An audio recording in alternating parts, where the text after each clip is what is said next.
The air in the mausoleum hung thick with the scent of roses and decay. Key West, 1933. A man knelt before a marble tomb, his fingers trembling as they traced the name etched into stone. Elena Milagro de Hoyos, 22 years old. Dead nearly 2 years now, her body sealed away from the Florida heat, from the living world, from him. But Carl Tanzler could not accept the silence of death. He had built this tomb with his own hands, had laid her to rest with white roses and whispered promises. He visited her every night, bringing flowers, playing music through the iron gates, speaking to her as though she might answer. The other visitors to the cemetery had long since stopped noticing the strange foreign man, with his thick accent and wild eyes. They thought him a grieving eccentric, nothing more. They did not know what he carried in his medical bag. They did not know about the tools, the chemicals, the plans he had drawn in the margins of his journals. They did not know that tonight, as the moon rose pale and thin over the cemetery palms, Carl Tanzler would unlock the mausoleum door. They did not know he would carry Elena home. The living world had taken her from him once. He would not allow it to happen again. Chapter 1. The Foreigner in Paradise. Good evening, and welcome to the Bedside Historian.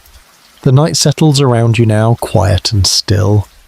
Wherever you are listening from, whatever hour the clock may show, let yourself drift backward through time.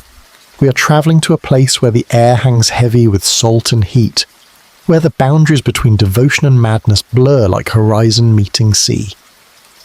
Before we begin, I invite you to subscribe to this channel to join us in these journeys through the darker corners of history. And now, let us slip into the past, to the year 1927, to an island at the edge of America, where a stranger arrived carrying dreams that would become a nightmare. The steamship pushed through the turquoise waters of the Florida Straits in the late summer of 1927. Carl Tanzler stood at the rail, his tall frame bent slightly against the wind, his eyes fixed on the approaching shoreline. Key West rose from the sea like a mirage, a scatter of white buildings and green palms shimmering in the brutal heat. The island sat at the southernmost point of the United States, closer to Havana than to Miami, a place where the Caribbean met the American frontier. It was a haven for fishermen, smugglers, cigar makers, and those who sought to disappear into the margins of the map. Tanzler had come seeking exactly that, a disappearance of sorts, a place where he might finally quiet the visions that had haunted him since childhood. He was 50 years old, though he appeared older. His face bore the weathering of a man who had lived multiple lives across multiple continents.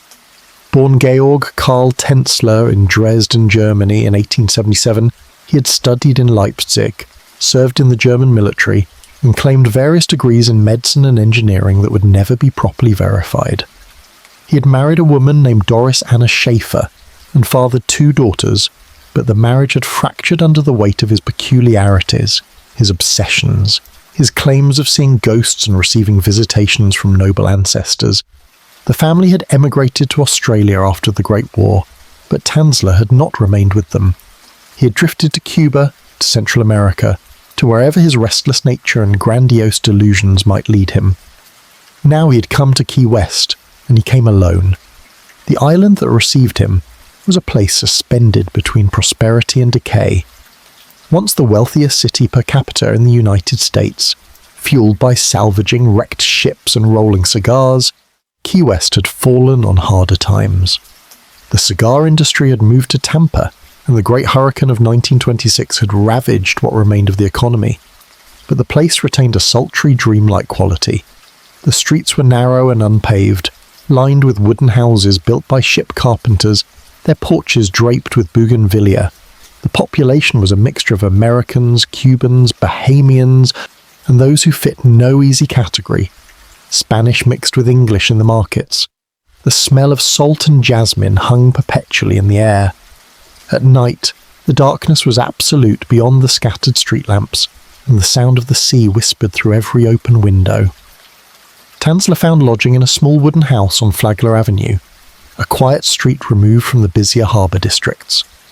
The house was modest, unpainted cypress, weathered grey by the sun, with a porch that sagged slightly to one side. Inside were 3 rooms, a front parlour, a bedroom, and a kitchen with a wood stove. The floorboards creaked, lizards scuttled across the walls. The heat was inescapable, pressing down through the roof even after sunset. But Tanzler seemed not to mind. He arranged his few possessions with meticulous care: his medical instruments, his books on anatomy and electrical theory, his journals filled with diagrams and notations in German script. He hung a portrait of a woman on the wall, though he had never met her in life. She had dark hair and pale skin, and he had been drawing her face since he was a boy. He claimed she had appeared to him in visions, this dark-haired woman, shown to him by the spirit of a noble ancestor named Countess Anna Constantia von Kossel. The Countess, Tanzler said, had died 2 centuries earlier, but continued to guide him from beyond death. She had shown him the face of his true bride, his soul's destined companion, and told him that one day they would meet in the mortal world. Tanzler had been searching for this woman he is in her life. He had seen hints of her in Australia, in Cuba, in the faces of women who passed him on streets in foreign cities, but the vision had never fully materialized. Until Key West. Until he could find work, establish himself, and wait for fate to reveal what his ancestor had promised. Employment came easier than he might have expected. The United States Marine Hospital stood on the eastern edge of the island, a 2-story building of white stucco with broad verandas designed to catch the breeze. It served merchant seamen, naval personnel, and local residents operating under the Public Health Service. The hospital desperately needed an X-ray technician, someone who understood the machines that could peer inside the human body and reveal the shadows of disease. Tanzler presented himself to the hospital administrator, carrying documents that suggested formal training in radiology and engineering. The credentials were vague, possibly fabricated, but Key West was not a place that scrutinized such things too carefully. The machines were complicated. The man seemed competent. He was hired. The X-ray room became his domain. It was located in the basement of the hospital, a dim space with concrete walls and heavy lead-lined doors. The machine itself was an imposing apparatus of glass tubes and copper coils, humming with electricity when activated. Patients would lie on the table while Tanzler positioned the equipment, adjusted the exposure times, and captured images of their bones, their lungs, their hidden interiors. He worked with a quiet intensity, speaking little to the other staff, maintaining his equipment with obsessive precision. The other employees found him strange but harmless. He spoke English with a thick German accent. He sometimes muttered to himself while working. He claimed to have invented various devices and to possess knowledge of ancient sciences, but he performed his duties adequately, and in a place as eccentric as Key West, one peculiar foreigner hardly merited much notice. The hospital treated many ailments common to the tropics and the sea: malaria, injuries from fishing accidents, infections from the brutal sun and filthy harbour water. But the disease that filled the wards most reliably was tuberculosis, the White Plague, the consumption, the captain of death. It carried many names and killed without mercy. It turned healthy lungs into chambers of blood and pus.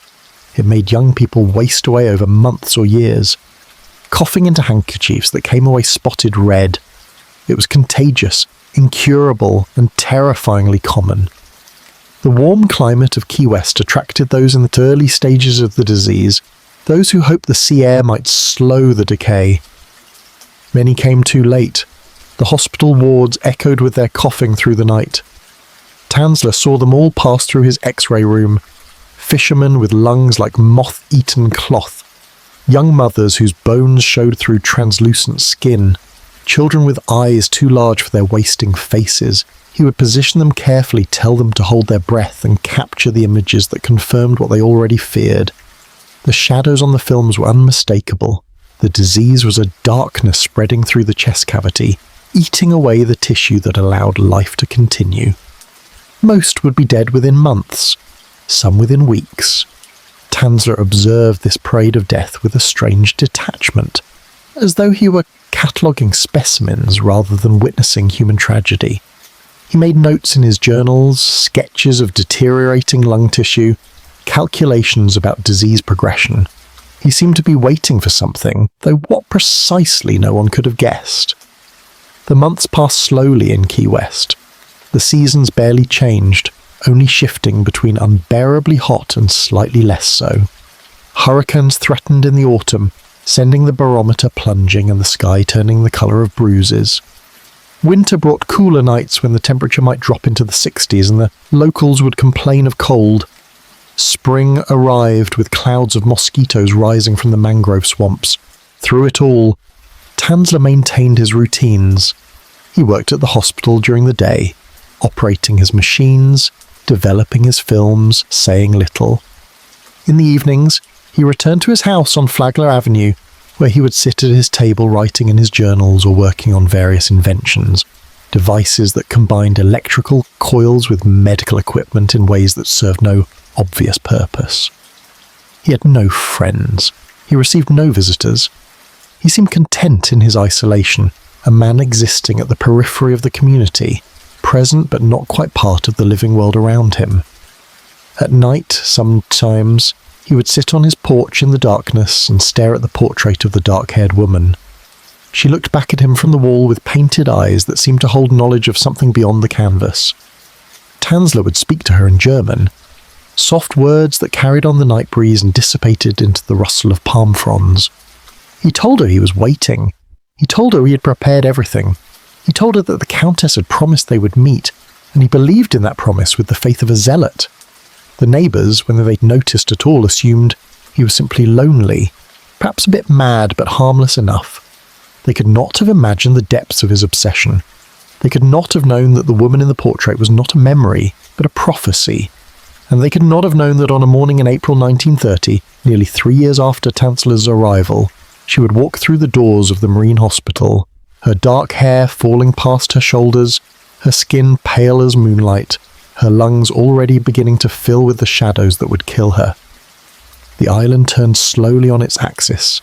The tides rose and fell, the ships passed in the straits, and Carl Tanzler waited in his basement room full of machines that could see through flesh to the bones beneath, counting the days until destiny would fulfill itself, until the vision would become flesh, until the woman from his dreams would appear before him dying, and he would recognize her instantly as the bride that death itself could not keep from him. Chapter 2. The Marine Hospital. The United States Marine Hospital stood as a monument to both healing and inevitable decay. Its white stucco walls absorbed the relentless Florida sun during the day and radiated the stored heat through the night. The building had been constructed in the previous century, designed with high ceilings and wide verandas to encourage air circulation, but no amount of architectural consideration could truly defeat the subtropical climate. Inside, the air hung thick and still, heavy with the mingled sense of disinfectant, illness, and the sea salt that penetrated every structure on the island. The floors were polished concrete, cool against bare feet, and the walls were painted a pale institutional green that seemed designed to soothe without inspiring hope. The hospital operated under the authority of the United States Public Health Service, providing care to merchant seamen, naval personnel, and local residents who could not afford private physicians. The staff was small, perpetually overworked, and composed of individuals who had either chosen the isolation of Key West or found themselves unable to secure positions elsewhere. The head physician, Dr. Gailey, was a competent man worn down by years of treating ailments he could not cure. The nurses moved through the wards with practiced efficiency, their faces carefully arranged in expressions of professional sympathy. They had learned not to become too attached to the patients in the tuberculosis ward, where recovery was rare and death arrived with predictable regularity. The wards themselves occupied the upper floor, divided into sections by gender and severity of condition. The tuberculosis patients were isolated as much as possible, though true isolation was impossible in a facility so small. Their ward faced east, catching the morning sun, and the windows were kept open to allow fresh air to circulate. Medical theory held that fresh air and sunlight might slow the disease's progression, though in practice this seemed to make little difference. The patients lay in iron-framed beds arranged in neat rows, their bodies slowly consuming themselves from within. Some were young, struck down in what should have been their prime. Others were older, fishermen and sailors whose years of hard living had weakened their resistance.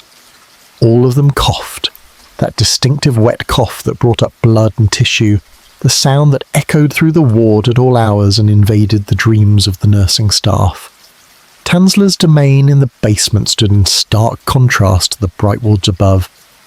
The X-ray room was windowless, lit by electric bulbs that cast harsh shadows across the concrete walls. The air was cooler here, almost cold, and smelled of ozone and developing chemicals. The X-ray machine dominated the space. A complex apparatus of glass vacuum tubes, copper transformers, and lead shielding. When activated, it hummed with barely contained electricity, and anyone nearby could feel the hair on their arms stand erect. Tanzler had arranged his workspace with meticulous care. His developing tanks were organized by size. His chemicals were labeled in both English and German. His films were filed in wooden cabinets he had built himself, organized by date and patient name. A small desk in the corner held his journals and technical manuals, and above it he had hung various certificates and diplomas that suggested expertise in radiology, though their legitimacy remained questionable. The work itself followed a regular rhythm. Patients would be sent down from the wards, sometimes walking under their own power, more often wheeled on gurneys by orderlies who handled them with varying degrees of gentleness. Tanzler would position them on the examination table, a cold metal surface covered with a thin sheet. He would adjust the angle of the X-ray tube, calculate the exposure time based on the thickness of tissue to be penetrated, and instruct the patient to remain absolutely still. "Hold your breath," he would say in his accented English. "Do not move." The machine would hum and crackle. The exposure would last several seconds, during which time the invisible radiation would pass through flesh and bone to create a shadow image on the photographic plate beneath. Then Tanzler would disappear into his darkroom to develop the film, emerging minutes later with a still wet negative held up to the light. The images revealed what the stethoscope and physical examination could only suggest. Healthy lungs appeared as clear dark spaces on the film, the air within them allowing the radiation to pass through unimpeded. Diseased lungs showed white patches and shadows, areas where the tissue had thickened and scarred, where cavities had formed and filled with fluid. Tuberculosis created distinctive patterns, almost beautiful in their terrible symmetry. The upper lobes of the lungs were typically affected first, showing infiltrates that looked like scattered clouds. As the disease progressed, these clouds would coalesce and spread, consuming more and more of the lung tissue until the entire chest cavity was compromised. In the most advanced cases, the film showed almost nothing but white, the lungs transformed into solid masses incapable of their essential function. Tanzler examined each film with intense concentration, making notes in his journals, measuring the extent of disease with calipers, and recording the dimensions with Germanic precision. He seemed fascinated by the progression of decay, the way the human body slowly surrendered to the bacterial invasion. He would compare films taken weeks or months apart, documenting how the shadows grew and spread, how the cavities expanded, how the bones themselves became visible as the surrounding tissue wasted away. Other staff members found his interest morbid, but they could not deny his competence. His films were clear and properly exposed. His diagnoses were accurate. If he spent his evenings in the basement performing experiments with electrical equipment and making notes about death and preservation, well, that was his own concern. The tuberculosis patients came to know him by sight, this tall foreign man with the intense eyes who handled them with surprising gentleness while positioning them for the X-ray examinations. He would speak to them in soft tones, reassuring them that the procedure was painless, that they need not be afraid. Some found him comforting. Others were unsettled by his manner, the way he seemed to look through them rather than at them, as though seeing something invisible to other eyes. He would ask them questions sometimes about their symptoms, their medical history, but also stranger inquiries. Did they dream of their own deaths? Had they seen visions? Did they feel the presence of those who had already passed? Most assumed these were simply the peculiar interests of a foreign eccentric and answered as best they could before being returned to the wards above. The hospital operated on a constant cycle of admission, treatment, and death. New patients arrived regularly, brought by family members or delivered by the Coast Guard from ships offshore. The physicians would examine them, order x-rays, confirm the diagnosis, and admit them to the wards. Treatment options were limited. Bed rest was prescribed along with nutritious food when the patients could eat. Some were given injections of gold salts, a therapy that occasionally seemed to help but more often did nothing. Surgical procedures to collapse the affected lung might be attempted in certain cases. Though this was dangerous and rarely successful, mostly the staff could only keep the patients comfortable, manage their pain, and wait for the inevitable. Some lingered for months, others declined rapidly, drowning in their own blood as the cavities in their lungs hemorrhaged. The death rate in the tuberculosis ward was approximately 80%. Tanzler observed all of this with the detachment of a natural philosopher studying specimens.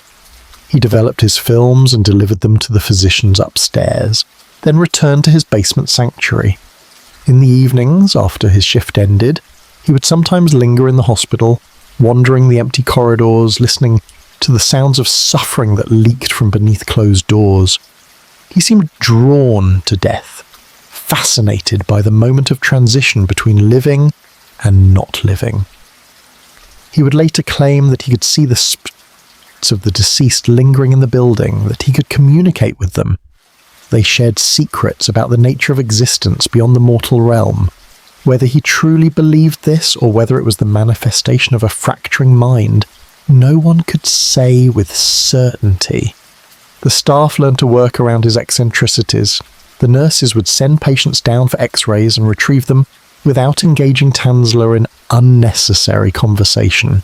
The physicians would collect their films from the basket he left outside the darkroom door.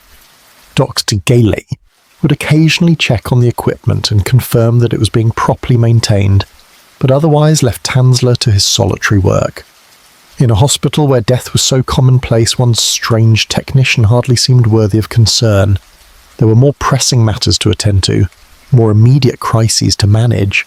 The living required constant care, and the dying required even more.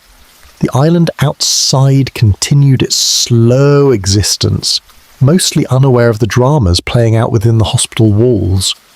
Fishermen brought in their catches at dawn. The cigar factories that remained still operational rolled their products through the afternoons. Children played in the streets, their shouts carrying on the humid air. The sun rose and set with tropical swiftness, the twilight lasting only minutes before full darkness descended. And in the basement of the marine hospital, Carl Tanzler maintained his vigil, operating his machines, developing his films, waiting for the vision that had been promised to him since childhood. He had prepared everything. His equipment was maintained. His knowledge was extensive. His journals contained detailed plans for treatments and procedures that existed nowhere in accepted medical literature. He needed only the patient, the woman from his dreams, the dark-haired bride that fate had promised him. And in the spring of 1930, as the humidity climbed and the air grew thick enough to drink, she would arrive. Chapter 3. Elena. The morning of April 22nd, 1930, began like any other at the Marine Hospital. The sun rose over the Atlantic, turning the water from black to grey to turquoise blue. The heat built steadily, and by mid-morning the building was already stifling despite the open windows. Tanzler had arrived before dawn, as was his custom, descending to his basement room to prepare the equipment for the day's examinations. He had developed several films from the previous day, hanging them to dry in the darkroom, and was cleaning the x-ray table when word came down that a new patient had been admitted to the tuberculosis ward. A young woman, Cuban, advanced consumption. The physician wanted films immediately. Tanzler acknowledged the message with a nod and prepared his equipment. He adjusted the height of the x-ray tube, loaded a fresh photographic plate and waited. The sound of footsteps on the stairs announced the patient's arrival, but she walked down under her own power, refusing the wheelchair that had been offered. Tanzler heard her before he saw her, the soft shuffle of footsteps accompanied by a laboured breathing. Then she appeared in the doorway, and the world seemed to contract to a single point of absolute recognition. She was small, perhaps 5 feet tall, with a frame that suggested she had once carried more weight than currently remained. Her face retained its structure, the bones elegant beneath skin that had grown pale and translucent. Dark hair fell past her shoulders, thick and lustrous despite her illness. Her eyes were large and dark brown, set in a face that spoke of suffering but had not yet surrendered its beauty. She wore a simple dress of light cotton, appropriate for the climate, and carried herself with a dignity that illness had not managed to destroy. She was 22 years old, though disease had aged her beyond her years, and Tanzler knew her immediately as the woman from his visions, Elena Milagro de Hoyos. Her name was poetry, miracle, and graves combined in 3 words. She had been born in Cuba but moved to Key West as a child when her father, Francisco Hoyos, sought work in the cigar factories. The family was poor but respectable, living in a small wooden house in the Cuban section of the island. Elena had married young, at 16, to a man named Luis Mesa, who had subsequently abandoned her, disappearing back to Cuba or perhaps further south, leaving her neither wife nor widow but something suspended between. She lived with her parents and her younger sister Florinda, helping with household duties when her health permitted. But her health had been failing for more than a year now. The cough had started gradually, a minor irritation she had attributed to the dust in the cigar factories where she occasionally worked. But it had grown worse, becoming constant and eventually bringing up blood. The night sweats had followed, leaving her sheets soaked through by morning. Her appetite had vanished. Her weight had begun to drop. The local physicians had confirmed what she already suspected. Tuberculosis, advanced. The damage to her lungs was extensive. She had perhaps 6 months to live, possibly less. Her family had brought her to the Marine Hospital in desperation, hoping the American doctors might have treatments unavailable elsewhere. But the X-rays would confirm what everyone already knew. Elena Milagro de Hoyos was dying. Tanzler stood frozen as she entered the room, his mind struggling to reconcile vision with reality. This was the woman the Countess von Kozel had shown him in dreams throughout his childhood. The dark hair, the delicate features, the sad eyes that seemed to hold knowledge of suffering beyond their years. Every detail matched. He had drawn her face hundreds of times in his journals, and now she stood before him in flesh that was already surrendering to death. The recognition was absolute and instant, a sense of destiny fulfilled that filled him with both exultation and horror. He had found her, and she was dying. He moved toward her with hands that trembled slightly, gesturing toward the examination table. His voice when he spoke was softer than usual, almost reverent. "Please," he said, "you must lie here.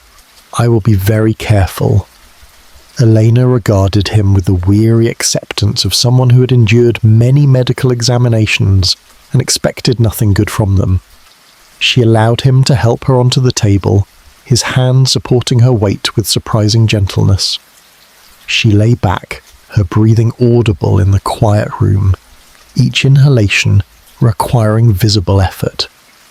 Tanzler adjusted her position with meticulous care, his fingers barely touching her shoulders, her arms. He seemed afraid she might shatter under rough handling. The X-ray procedure proceeded in silence. "Hold your breath," Tanzler instructed. "Do not move." Elena obeyed, her chest frozen in mid-inhalation, while the machine hummed and crackled. The exposure lasted 10 seconds.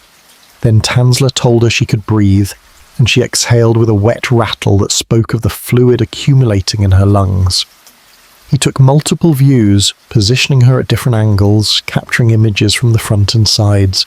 Each time he touched her to adjust her position, his hands lingered a moment longer than necessary. Elena seemed not to notice, lost in her own exhaustion and discomfort. When the examinations were complete, Tanzler helped her sit up, supporting her back as she struggled to catch her breath.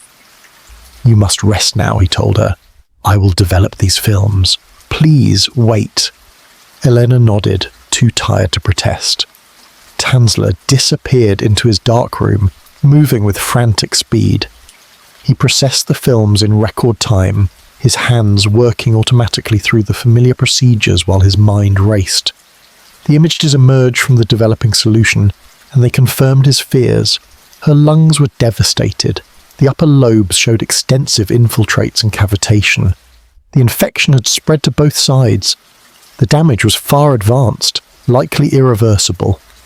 By conventional medical understanding, she had months at most. But Tanzler did not accept conventional medical understanding. He emerged from the darkroom with the still wet films and examined them in the light. Elena watched him from where she sat on the edge of the examination table, her breathing gradually slowing to normal. Tanzler turned to her, and his expression was no longer that of a detached technician. His eyes held an intensity that was almost frightening in its fervour. "You are very ill," he said, "but I can help you. I have knowledge of treatments that other doctors do not possess. I have equipment, methods, techniques that are not widely known. If you will trust me, I can save you." Elena regarded him with confusion and perhaps a touch of fear. She had been told by multiple physicians that her case was hopeless. Now this strange foreign man with the wild eyes was promising salvation. She did not know what to make of him. She thanked him quietly and said she must return upstairs to the ward. Tanzler insisted on accompanying her, supporting her arm as they climbed the stairs, though she needed no such assistance. He delivered the X-ray films to Dengele with hands that still trembled slightly, then watched as Elena was helped into a bed by the nurses. He stood in the doorway of the ward longer than was appropriate, staring at her until one of the nurses asked if he needed something. He shook his head and returned to the basement, but his mind had not left that ward.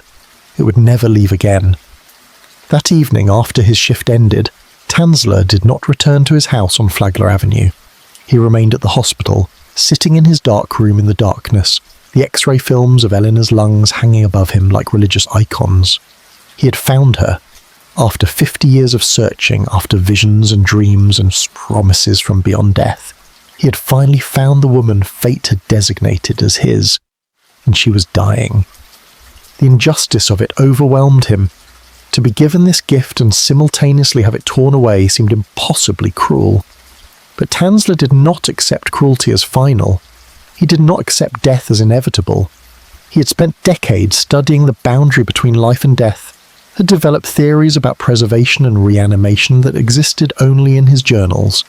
Now he would have the opportunity to test them. He pulled out a fresh journal and began to write, filling page after page with plans and calculations.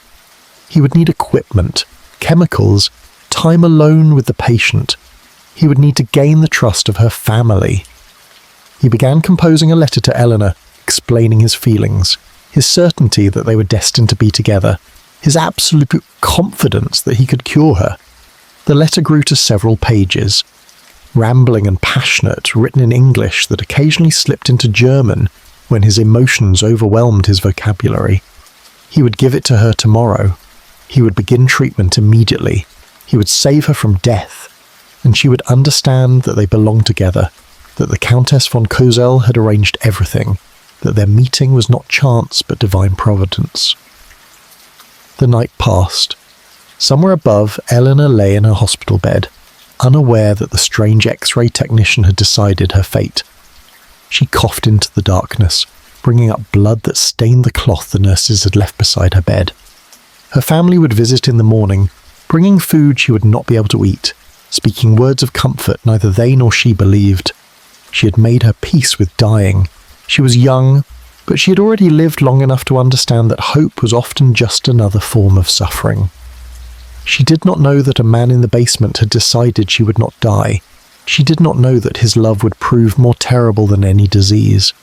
She did not know that her death would not be an ending, but a beginning, and that Karl Tanzler would pursue her beyond the grave itself, into territories where love and madness became indistinguishable, where devotion transformed into desecration, where the living and the dead would exist together, in a mockery of marriage that would scandalize an entire island. The first light of dawn touched the hospital windows, the new day began, and the courtship of death commenced.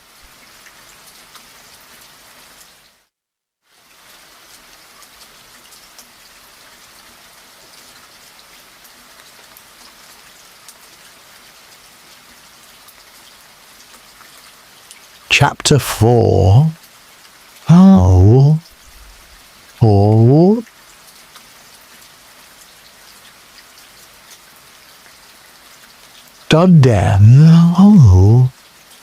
Tanzler began his campaign the morning after Elena's first X-ray examination. He arrived at the hospital carrying a bouquet of flowers he had purchased from a vendor near the harbour. Bright tropical blooms that seemed absurdly cheerful in the context of a tuberculosis ward. He ascended the stairs to the second floor, an area where he normally had no business, and approached Elena's bed with the flowers extended before him like an offering at an altar.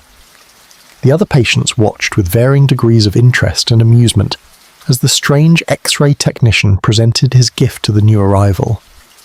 Elena accepted the flowers with polite confusion, unsure how to respond to this unexpected attention. She thanked him quietly. Tanzler stood beside her bed for several long moments, saying nothing, simply staring at her with an intensity that made the nurses exchange concerned glances. Over the following days, the pattern repeated. Tanzler would appear in the ward carrying gifts, more flowers, small boxes of candy, religious bad balls he claimed possessed healing properties. He would sit beside Elena's bed during his lunch breaks, speaking to her in his accented English about topics that seemed to have no connection to her immediate circumstances. He told her about his travels, his studies, his noble ancestry. He described the Countess von Kozel and the visions he had received. He explained that Elena was not a stranger to him, that he had known her face since childhood, that destiny had brought them together. Elena listened with growing unease. She was too weak and too polite to tell him to leave, but his attentions were clearly unwelcome. She had a husband somewhere, even if he had abandoned her. She had no interest in romantic entanglement, especially not with a man 30 years her senior who spoke of ghosts and destiny. But Tanzler was not discouraged by her lack of reciprocation. He interpreted her silence as shyness, her discomfort as maidenly modesty. He began bringing medical equipment to her bedside, devices of his own invention that combined electrical coils with various attachments he claimed would cure her disease. One apparatus consisted of copper wires connected to a battery, which he would place against her chest while electrical current pulsed through the circuit. Another involved inhaling vapours from heated chemicals in a glass chamber. He would arrive with these contraptions and insist on administering treatments, speaking with absolute confidence about their efficacy, despite having no medical evidence to support his claims. The hospital staff watched with skepticism but did not intervene. Elena was dying regardless. If the strange technician wanted to waste his time with quackery, what harm could it do? Elena's family began visiting regularly, and they immediately distrusted Tanzler. Francisco Hoyos, her father, was a proud man who worked in the cigar factories rolling tobacco for pennies per 100 cigars. He spoke little English and understood less, but he did not need language to recognize the inappropriateness of the attention this foreign doctor was paying his daughter. Nana Hoyos, Elena's mother, was more vocal in her disapproval.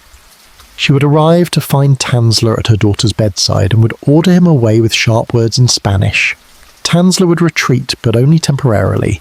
As soon as the family left, he would return.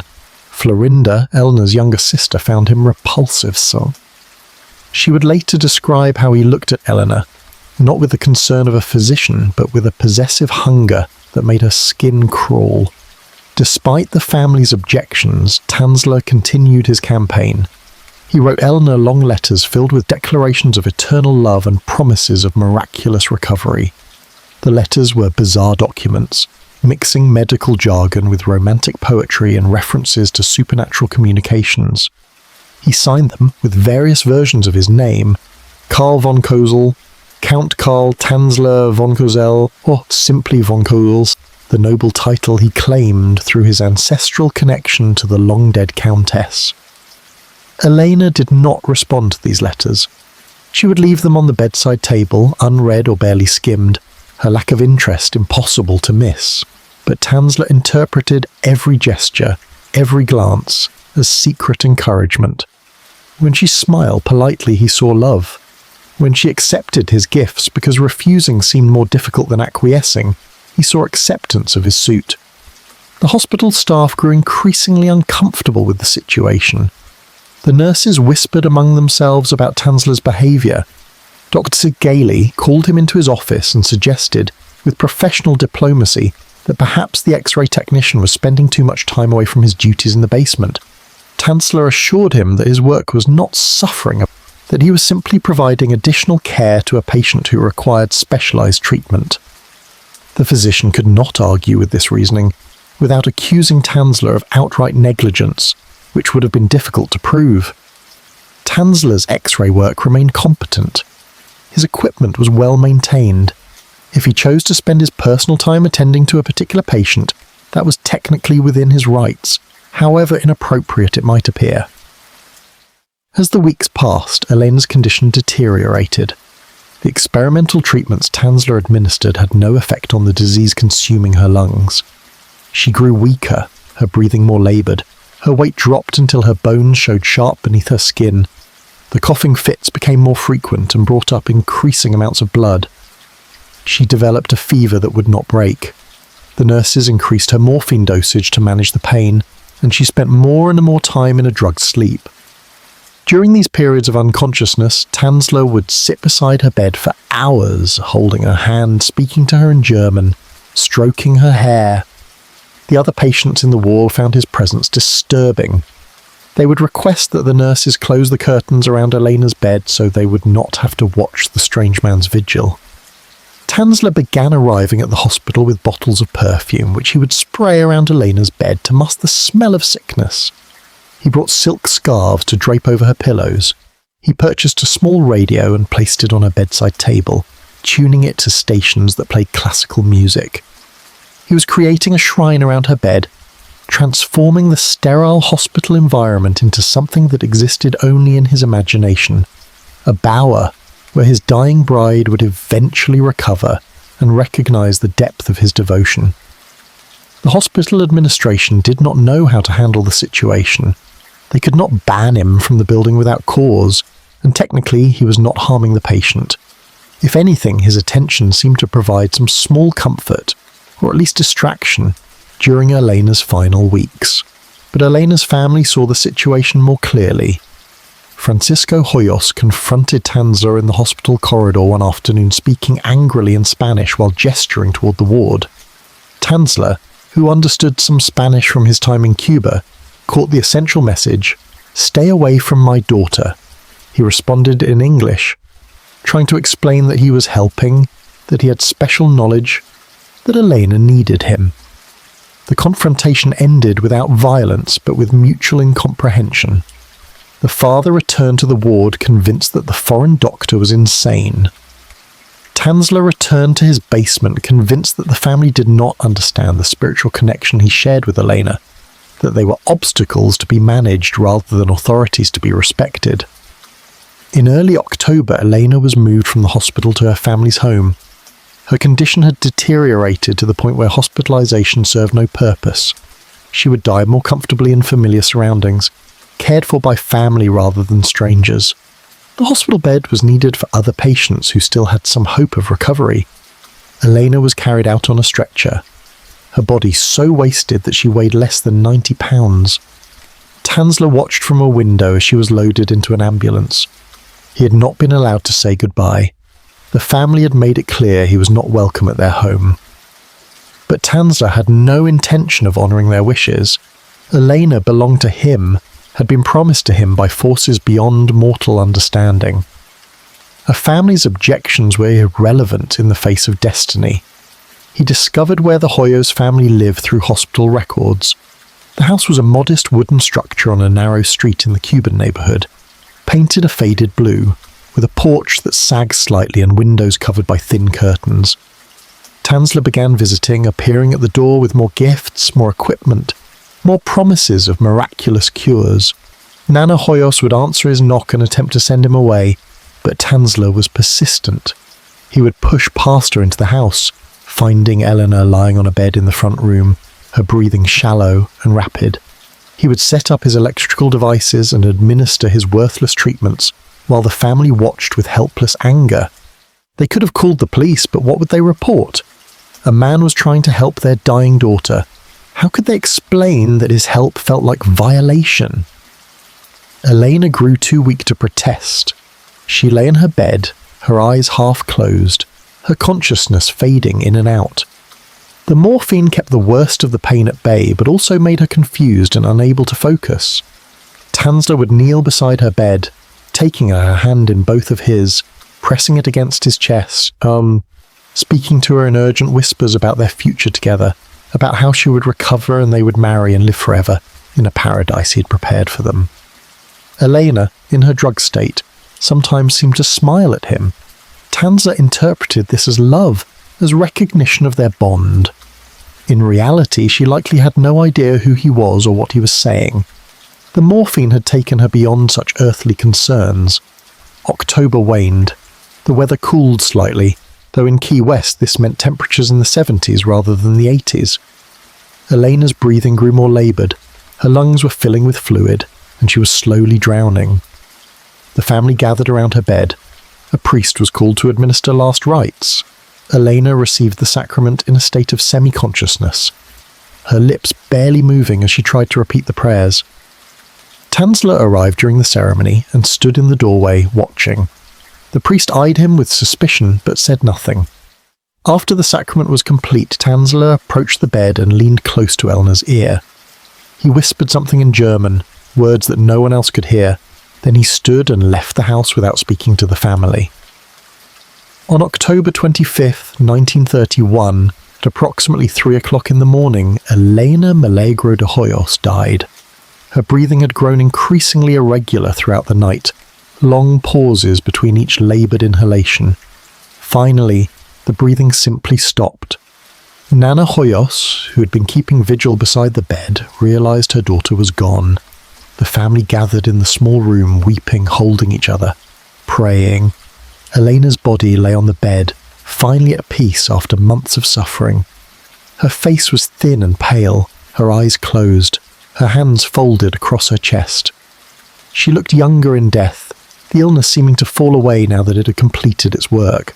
She was 22 years old, she had been married and abandoned, she had died in her parents' home with her family around her, and she had never, at any point, returned the love of the strange man who claimed she was his destined bride. Tanzler learned of her death before dawn. He would later claim that the Countess von Kossel had appeared to him in a vision, telling him that Elena had passed. More likely he had been watching the house and saw the lights burning through the night, saw the priest arrive, understood what was coming. He did not go to the house immediately. He returned to his own home on Flagler Avenue and sat in the darkness, surrounded by his equipment and his journals, and the portrait of the dark-haired woman that had hung on his wall for years. He should have felt despair. The woman he loved was dead, but Tanzler did not feel despair. He felt determination. Death was not an ending. Death was simply a transition, and he knew more about such transitions than any conventional doctor. Elena had died, yes, but that did not mean she was lost to him. He had made plans for this possibility. He had prepared. And now, in the pre-dawn darkness of Key West, Carl Tanzler began to consider what came next. The courtship would continue. Death would not have the final word. Chapter 5. The Taking of the Body. The funeral arrangements proceeded according to the customs of Key West's Cuban community. Elena's body was prepared for burial by the local undertaker, dressed in a white gown that her mother had carefully preserved for years, intended originally for some happier occasion that would never arrive. The wake was held at the Hoyos home, Elena laid out in an open casket in the front room where she had spent her final weeks. Neighbours and family members filed through to pay their respects, crossing themselves and murmuring prayers in Spanish. The small house filled with the scent of flowers and candle wax. Women in black dresses wept. Men stood in corners speaking in low voices about the tragedy of a life cut short. Elena lay amid the flowers, her face peaceful, the suffering finally erased from her features. Tanzler arrived uninvited. He appeared at the door dressed in a dark suit, carrying an enormous wreath of white roses. The family could not refuse him entry without creating a scene, so they allowed him inside. He approached the casket and stood there for nearly an hour, motionless, staring down at Elena's face. The other mourners gave him a wide berth, uncomfortable with his intensity. When he finally moved, it was to lean down and whisper something into the dead woman's ear, his lips nearly touching her cold skin. Nana Hoyos saw this and moved toward him, but Francisco stopped her with a hand on her arm. "Let him have this moment," her husband said. "Tomorrow she will be buried and he will have to accept that she is gone." They did not understand that Tanzler would never accept such a thing. The burial was scheduled for the following day at the Key West Cemetery, a sprawling collection of above-ground tombs necessitated by the island's high water table. Digging graves in Key West was impossible. The holes would fill with water within feet of the surface. Instead, the dead were interred in whitewashed concrete vaults that rose above the ground like miniature houses. The cemetery stretched across several acres, crowded with these monuments, many decorated with plastic flowers and sun-faded photographs. It was a city of the dead, organized by ethnic sections: Cuban, Bahamian, American. The Hoyos family had purchased a burial plot in the Cuban section, but they could not afford an elaborate tomb. Elena would be placed in a simple vault, sealed with concrete and marked with a modest headstone. Tanzler attended the funeral service, standing apart from the family and other mourners. The priest conducted the ceremony in Spanish and Latin, speaking of eternal rest and divine mercy. The casket was carried to the burial vault by 6 men from the Cuban community. They slid it inside the concrete chamber, and the undertaker prepared to seal the opening with cement. But Tanzler stepped forward and asked to speak with the family. He approached Francisco Hoyos and made an extraordinary offer. He would pay to have an elaborate mausoleum constructed, he said. A proper monument for Elena, with marble and iron gates, and a beautiful interior where she could rest in dignity. The family need not pay anything. He would handle all expenses. He would commission the finest craftsmen on the island. Francisco Hoyos regarded him with suspicion. Why would this strange foreigner, whom Elena had never loved and who had made his daughter's final months uncomfortable with his unwanted attention, now offer to spend considerable money on her burial? But the family was poor, and the offer was generous. After a brief consultation with his wife and a longer conversation with the priest, Francisco agreed. The casket was removed from the simple vault. Tanzler immediately took charge, hiring a construction crew and designing the mausoleum himself. Over the next several weeks, he supervised its construction with obsessive attention to detail. The finished structure was unlike anything else in the cemetery. It stood taller than most of the surrounding tombs, built of concrete faced with white stucco, with a peaked roof and heavy iron gates at the entrance. Inside, the walls were lined with plaster and painted white. Windows of thick glass were set high in the walls to allow light to enter. Tanzler installed electric lighting powered by batteries, and he filled the interior with flowers, religious statues, and a small organ he had built himself. Elena's casket was placed on a raised platform into the centre of this chamber. The iron gates were fitted with a lock to which only Tanzler had the key. The family was given to understand that he would maintain the tomb, keeping it clean and properly decorated. They accepted this arrangement, grateful that Elena would rest in such grandeur, unaware of what Tanzler actually intended. The mausoleum became Tanzler's shrine. He visited every evening after his shift at the hospital, unlocking the iron gates and entering the chamber where Elena's casket rested. He would light the electric lamps and play music on his organ, filling the tomb with sound. He brought fresh flowers constantly, replacing them as soon as they wilted. He would sit beside the casket for hours, speaking to Elena as though she could hear him, telling her about his day, his plans, his undying love. He would open the casket and gaze at her face, noting how the embalming was beginning to fail, how her skin was taking on a waxy quality, how decomposition was starting despite the undertaker's efforts. He made notes in his journals about these changes, clinical observations mixed with expressions of devotion.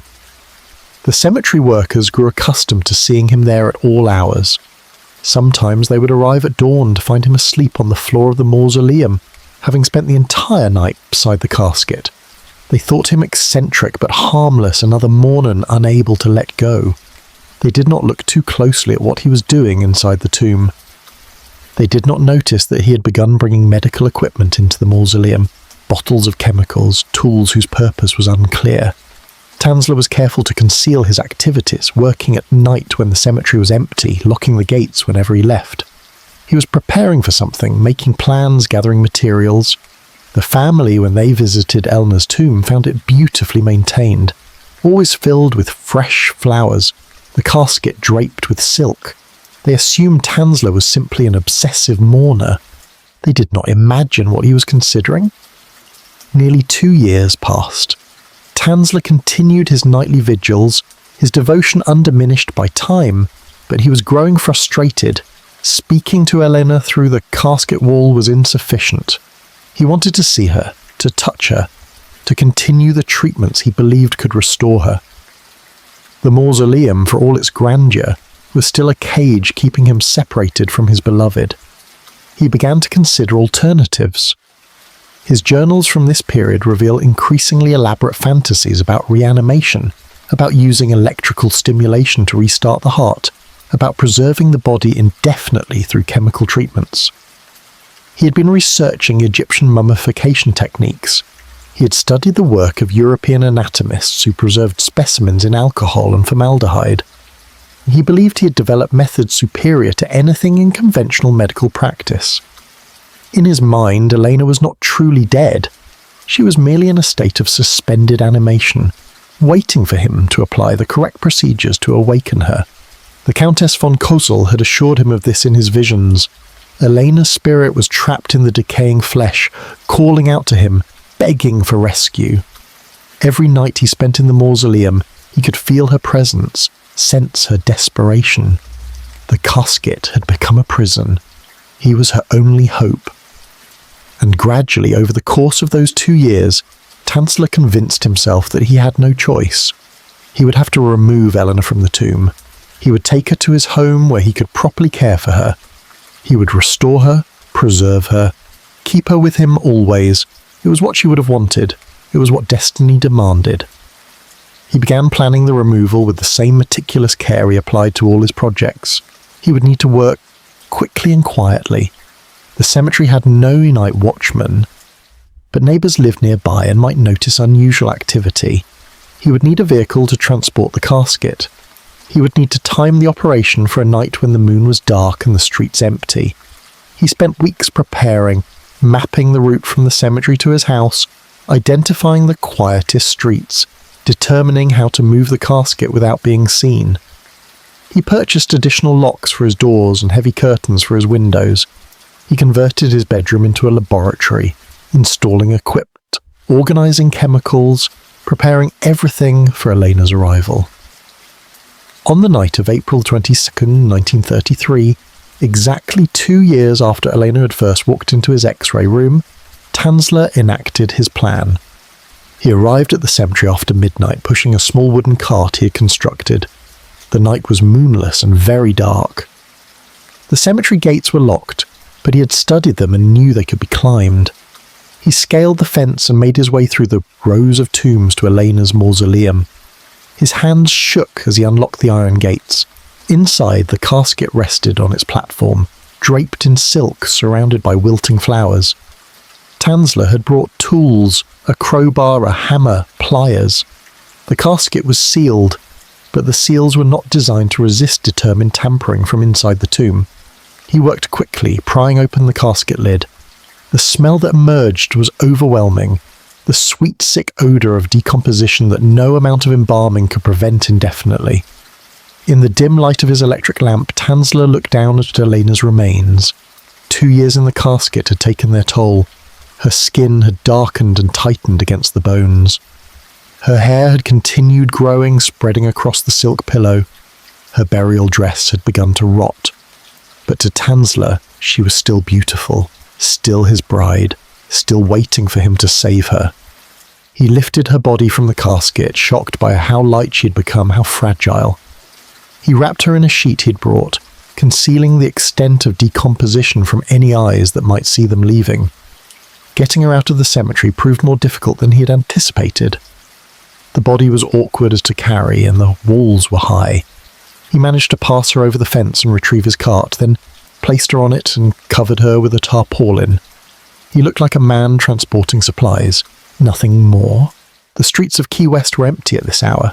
He moved slowly, staying in shadows, avoiding the few street lamps. The journey to Flagler Avenue took nearly an hour. Every sound made him freeze, certain he was about to be discovered. But no one appeared. The island slept. He reached his house and quickly pushed the cart around to the back door, then carried Elena inside. In his bedroom, he laid her on his bed, the same bed where he had slept alone for 6 years.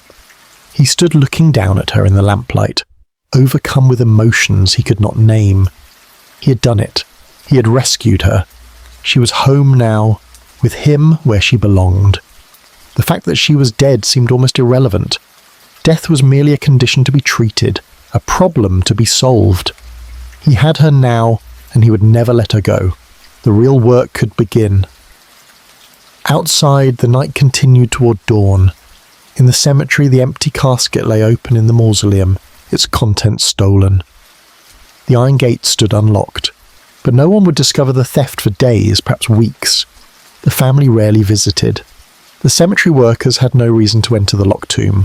Tanzler had time to begin his treatments, time to preserve what remained, time to transform his bedroom into the bride chamber he'd always envisioned. He removed the rotting burial dress and examined Elena's body with clinical detachment, making notes about what needed to be done. The work would be extensive, but he was patient. He had waited his entire life for this woman. He could wait a while longer for her restoration. The taking of the body was complete. The true madness was only beginning.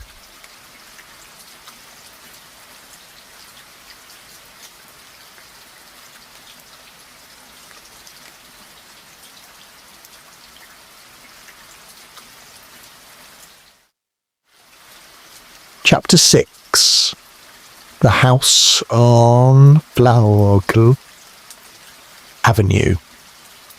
The small wooden house at 1021 Flagler Avenue had never been remarkable. Built in the typical Key West style of the early 20th century, it consisted of 3 modest rooms raised slightly off the ground on coral blocks to allow air circulation beneath the floors. The exterior was unpainted cypress that had weathered to grey, and the tin roof rattled during storms. A sagging porch ran across the front, shaded by overhanging eaves.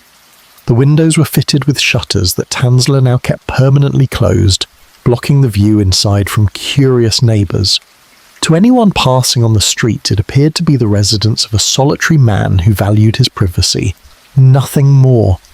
No one could have imagined what transpired behind those shuttered windows. Tanzler had transformed the bedroom into a workshop that combined medical laboratory with mortuary. The bed remained, but it was no longer a place of rest. Elena lay upon it, covered with a sheet, while Tanzler worked to halt the decomposition that had already advanced considerably during her 2 years in the tomb. He had read extensively about preservation techniques, studying accounts of European anatomists, Egyptian mummification practices, and the work of undertakers who prepared bodies for long-distance transport. He had developed his own theories, combining elements from various sources with innovations of his own devising. The result was a process that existed nowhere in legitimate medical literature, a fusion of science and obsession that served a single purpose: keeping Elena's physical form intact indefinitely. The first challenge was the smell. Decomposition produced gases and fluids that made the house nearly uninhabitable.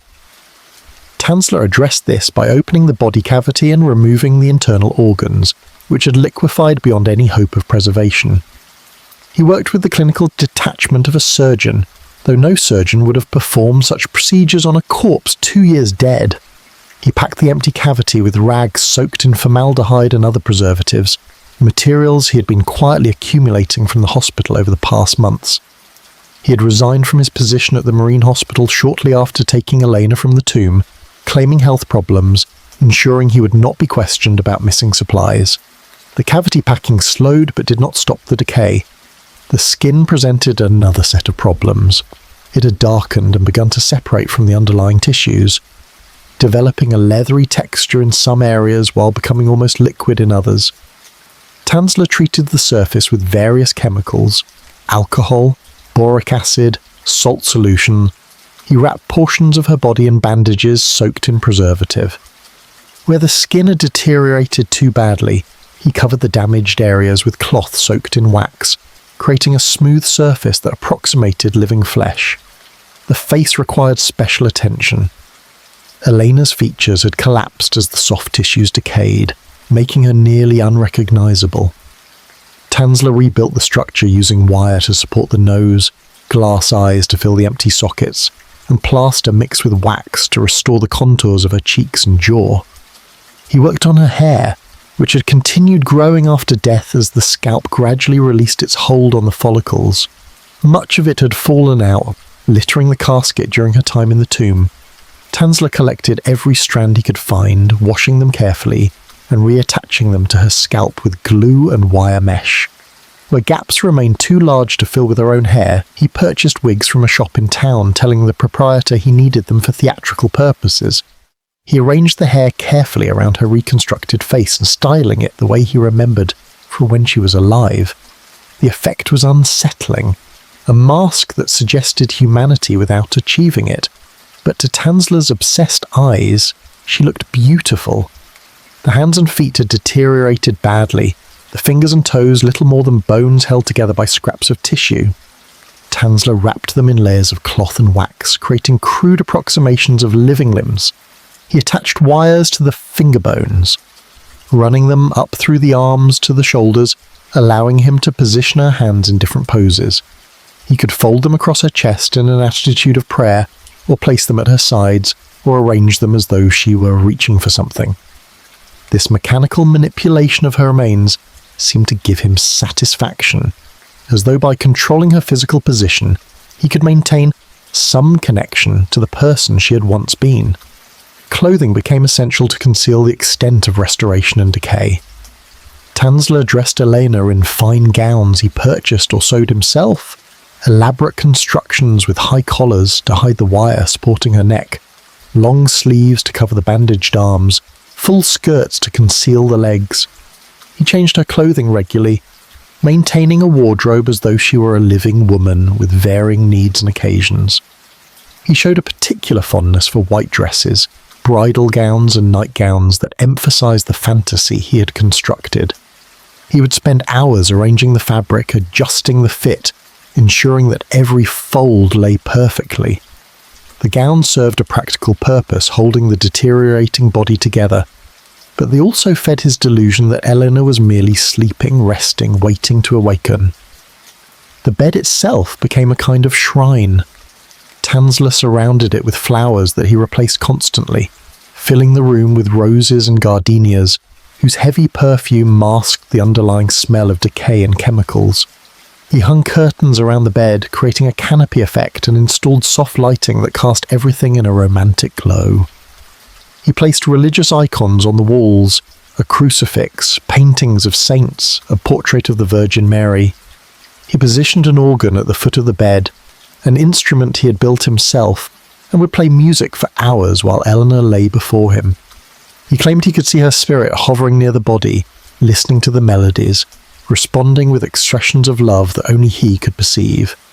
His daily routine became entirely centered on Elena's care. He would wake each morning and immediately check her condition, examining the body for new signs of deterioration that required attention. He would clean her with alcohol and apply fresh preservatives to areas showing decay. He would adjust her position in the bed, prop her into a sitting position or lay her flat, arrange her hands differently, change her clothing. He prepared meals for two, setting a plate before her even though she could not eat, maintaining the fiction of the domestic normalcy. He spoke to her constantly, narrating his activities, asking her opinions, carrying on conversations where he supplied both sides of the dialogue. At night, he would lie beside her in the bed, his arm around her reconstructed form, whispering endearments in German and English. He convinced himself he could feel warmth radiating from her body, though this was impossible. He believed he could sense her breathing, though her lungs were long since removed and destroyed. He would kiss her face, his lips meeting the wax and plaster mask he had constructed, finding in this dead thing the romance he had been denied in life. The bed became their marriage chamber, the house their home, and the grotesque remains their shared existence. Tanzler had created a domestic fantasy that existed entirely in his mind, but he maintained it with absolute conviction. The neighbours on Flagler Avenue noticed changes. The strange foreign man who had once worked at the hospital now rarely left his house. He kept his shutters closed at all hours. Odd smells occasionally drifted from the property, chemical odours mixed with something sweeter and more disturbing. Sometimes at night they could hear music playing, the sound of an organ, and occasionally Tanzler's voice singing in German. A few neighbours knocked on his door to inquire if everything was well, but Tanzler would open it only a crack and assure them that he was fine, simply working on various experiments and inventions. He would not allow anyone inside. The neighbours found his behaviour peculiar but not alarming enough to warrant official intervention. Key West had always attracted eccentric characters. One more hermit conducting strange activities in his home was hardly cause for concern. Tanzler did venture out occasionally, always briefly and with specific purposes. He would go to the market to purchase food, chemicals and materials for Elena's care. He would visit fabric shops to buy cloth for new dresses. He would attend church services, sitting alone in the back pews, praying with disturbing intensity. The shopkeepers and other residents who encountered him found him polite but strange, a man whose mind seemed to be perpetually elsewhere. Some remembered him from his time at the hospital and would ask about his health, why he no longer worked. He would provide vague explanations about pursuing independent research, about caring for family matters, about focusing on important projects that required his full attention. No one pressed for details. Inside the house, the preservation work continued. Tanzler photographed Elena regularly, documenting his progress, creating a visual record of his efforts. The photographs show a figure that evolved over time, becoming less corpse and more construction, a mannequin built from human remains and artificial materials. He experimented with different preservation techniques, applying new chemicals, trying various methods of maintaining structural integrity. He built a ventilation system using electric fans to circulate air and reduce the smell. He installed additional locks on all the doors and windows, paranoid about intrusion, terrified that someone might discover his secret and take Elena away from him again.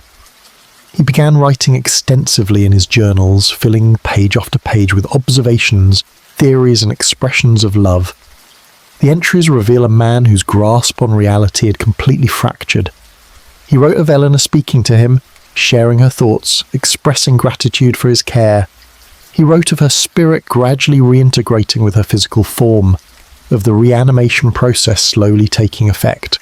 He recorded conversations they supposedly had, dialogues about their future together, plans for travel once she fully recovered. He described physical sensations that could not possibly exist, claiming to feel her heart beating, her chest rising and falling with breath, her skin growing warm under his touch. The journals document the complete descent into madness, the transformation of grief and obsession into full delusional psychosis. Yet Tanzler maintained enough connection to reality to understand that his situation required absolute secrecy. He told no one what he had done. He avoided any behaviour that might provoke investigation. He paid his bills on time, maintained a civil demeanour with neighbours, did nothing to attract official attention. For 7 years, from 1933 to 1940, he successfully concealed the presence of Elena's corpse in his home. 7 years during which he lived in a fantasy marriage with the dead, treating the preserved remains as though they were his living wife, maintaining the delusion with absolute conviction. The house on Flagler Avenue became a sealed world where the normal rules of life and death no longer applied, where one man's obsession created its own reality, and where the boundary between love and horror dissolved completely.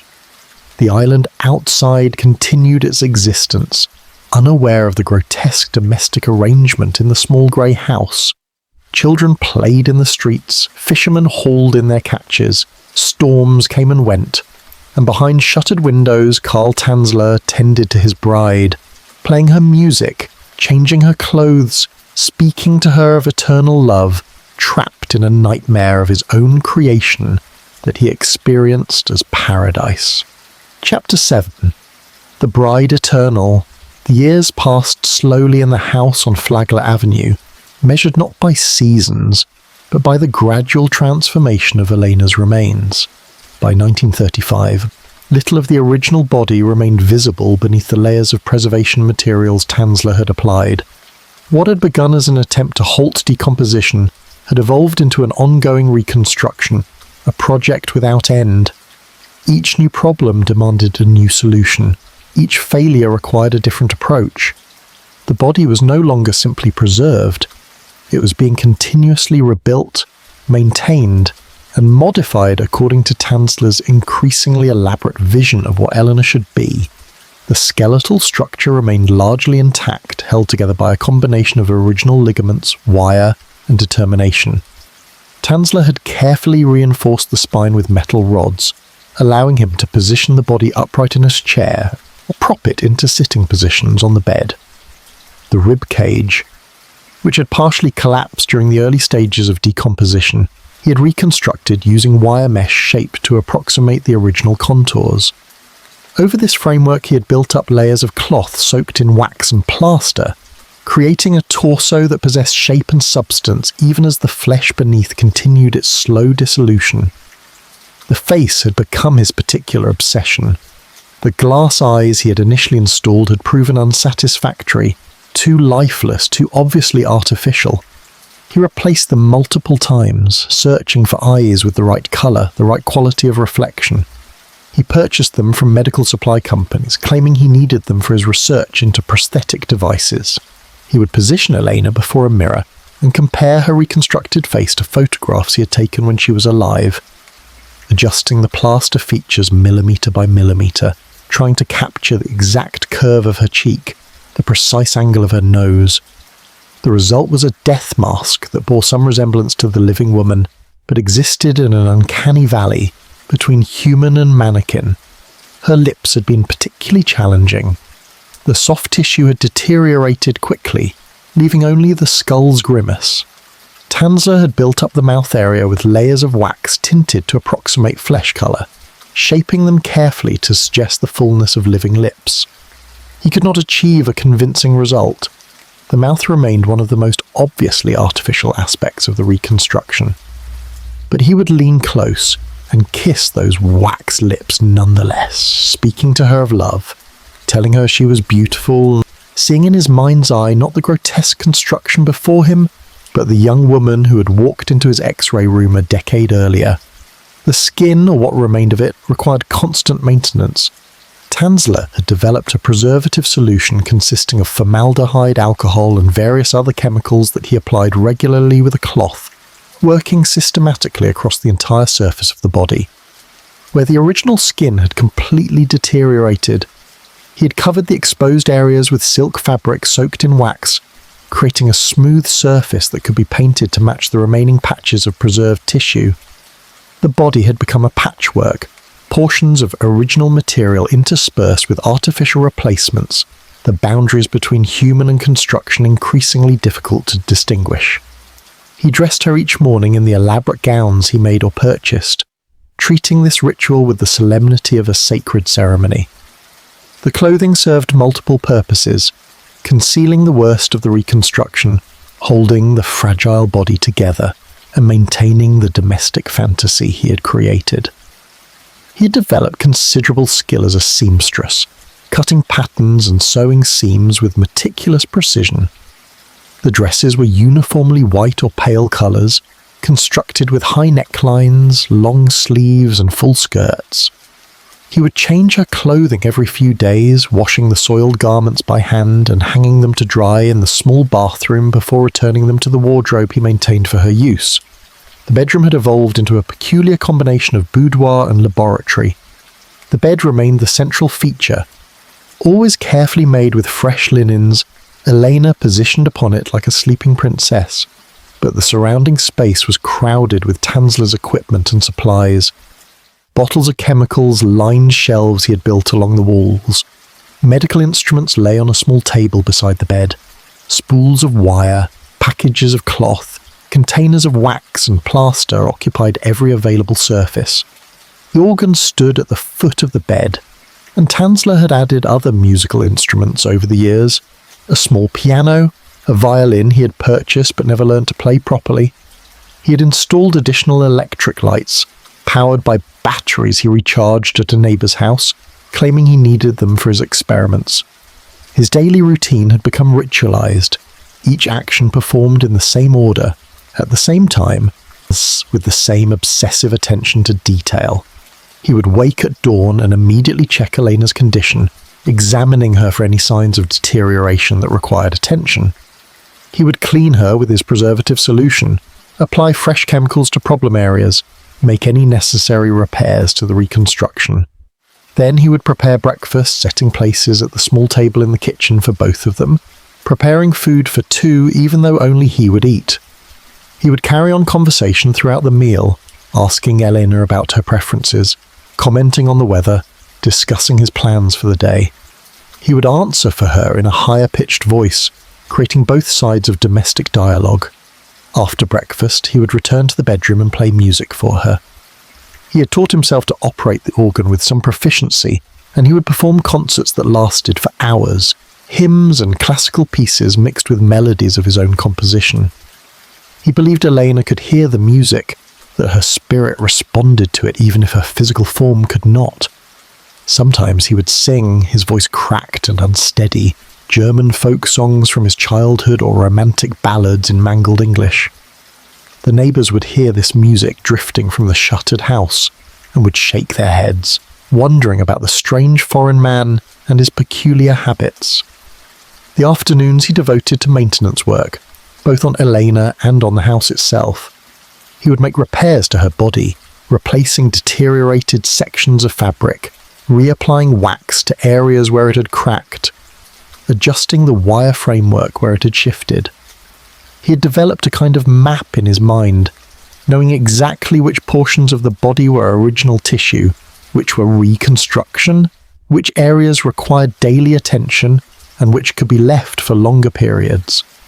The work was endless, a constant battle against entropy, but Tanzler never seemed to tire of it. Each repair was an act of devotion, each maintenance session a renewal of his commitment. He had begun to add new elements to the reconstruction that went beyond simple preservation. He installed a mechanism in the chest cavity that would play a recording of breathing sounds when activated, creating the illusion of life. He built a perfume dispenser that would release scent at regular intervals, masking the chemical smells with roses and jasmine. He even experimented with creating a heating system that would warm the body to approximate living temperature, though this proved too complex and potentially dangerous to implement successfully. He was not content with simply preserving Elena. He wanted to bring her back, to restore her to some form of existence that transcended the boundary between life and death. In the evenings, after his work was complete, Tanzler would dress for dinner. He would put on a suit, comb his hair, making himself presentable as though preparing for a formal occasion. He would dress Elena as well, sometimes changing her into an evening gown, applying rouge to her waxed cheeks and lipstick to her constructed mouth. He would position her in a chair at the table, propping her body with pillows and cushions to keep her upright. Then he would prepare an elaborate meal, setting the table with his best dishes, lighting candles, creating an atmosphere of romantic dining.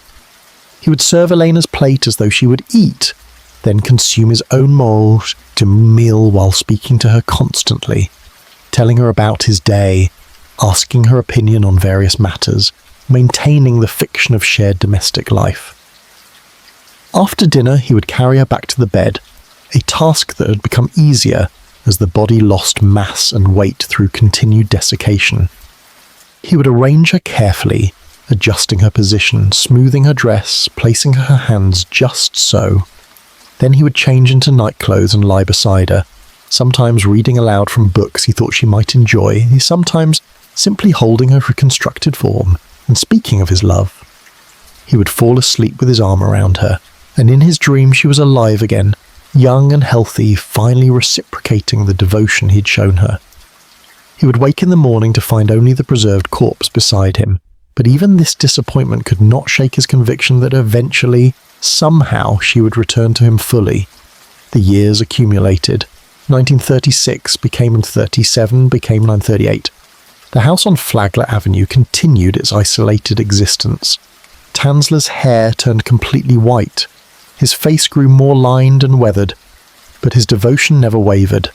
If anything, it intensified, becoming the singular focus of his existence. He had no other interests, no other relationships, no other purpose.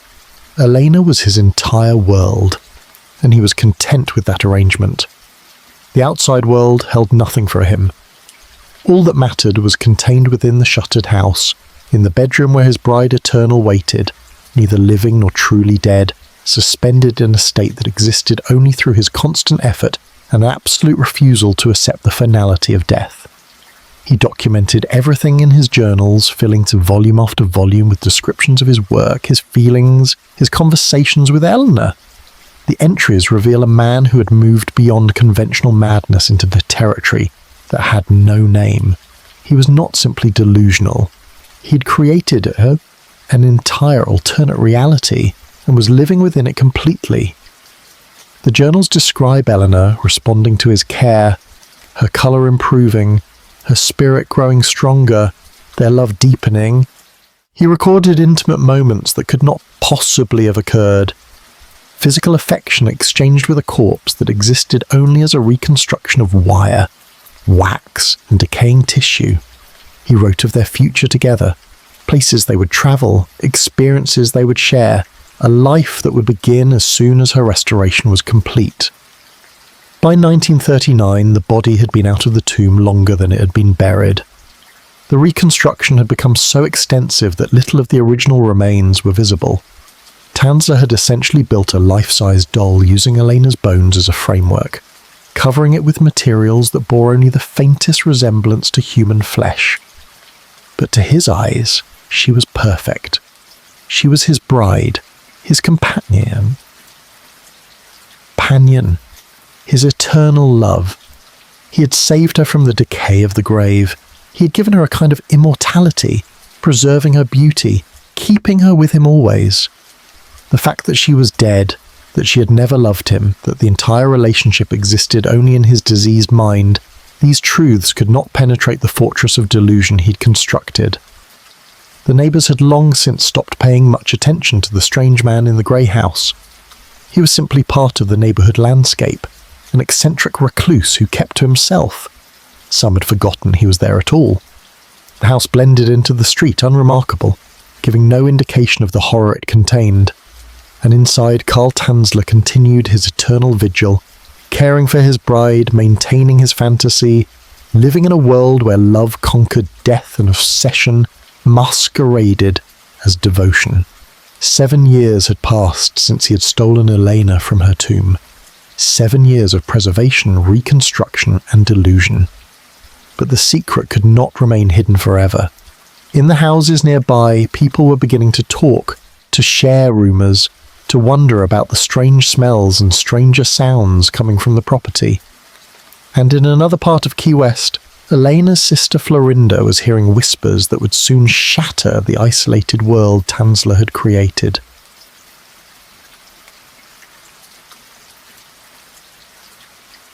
Chapter 8. The Sister's Discovery. Florinda Hoyos had never forgotten her sister. In the 9 years since Eleanor's death, she had carried the grief like a stone in her chest, a weight that never lightened. She had been only 16 when Eleanor died, a girl on the edge of womanhood who had watched her beautiful older sister waste away from tuberculosis. The memory of those final months remained vivid.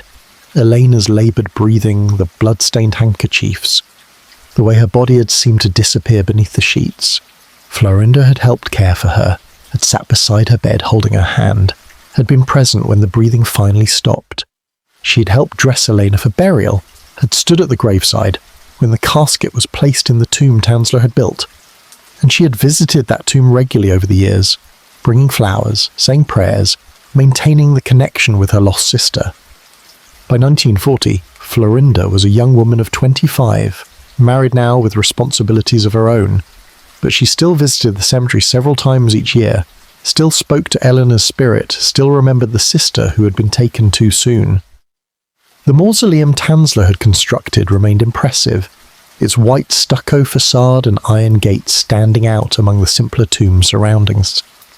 Florinda had always been grateful for his generosity in providing such a monument, even though she had never liked the man himself. His obsessive attention to Eleanor had been disturbing, his claims of eternal love unwelcome. But he had paid for a beautiful resting place, and for that the family had been thankful. In late September 1940, Florinda heard a rumour that changed everything.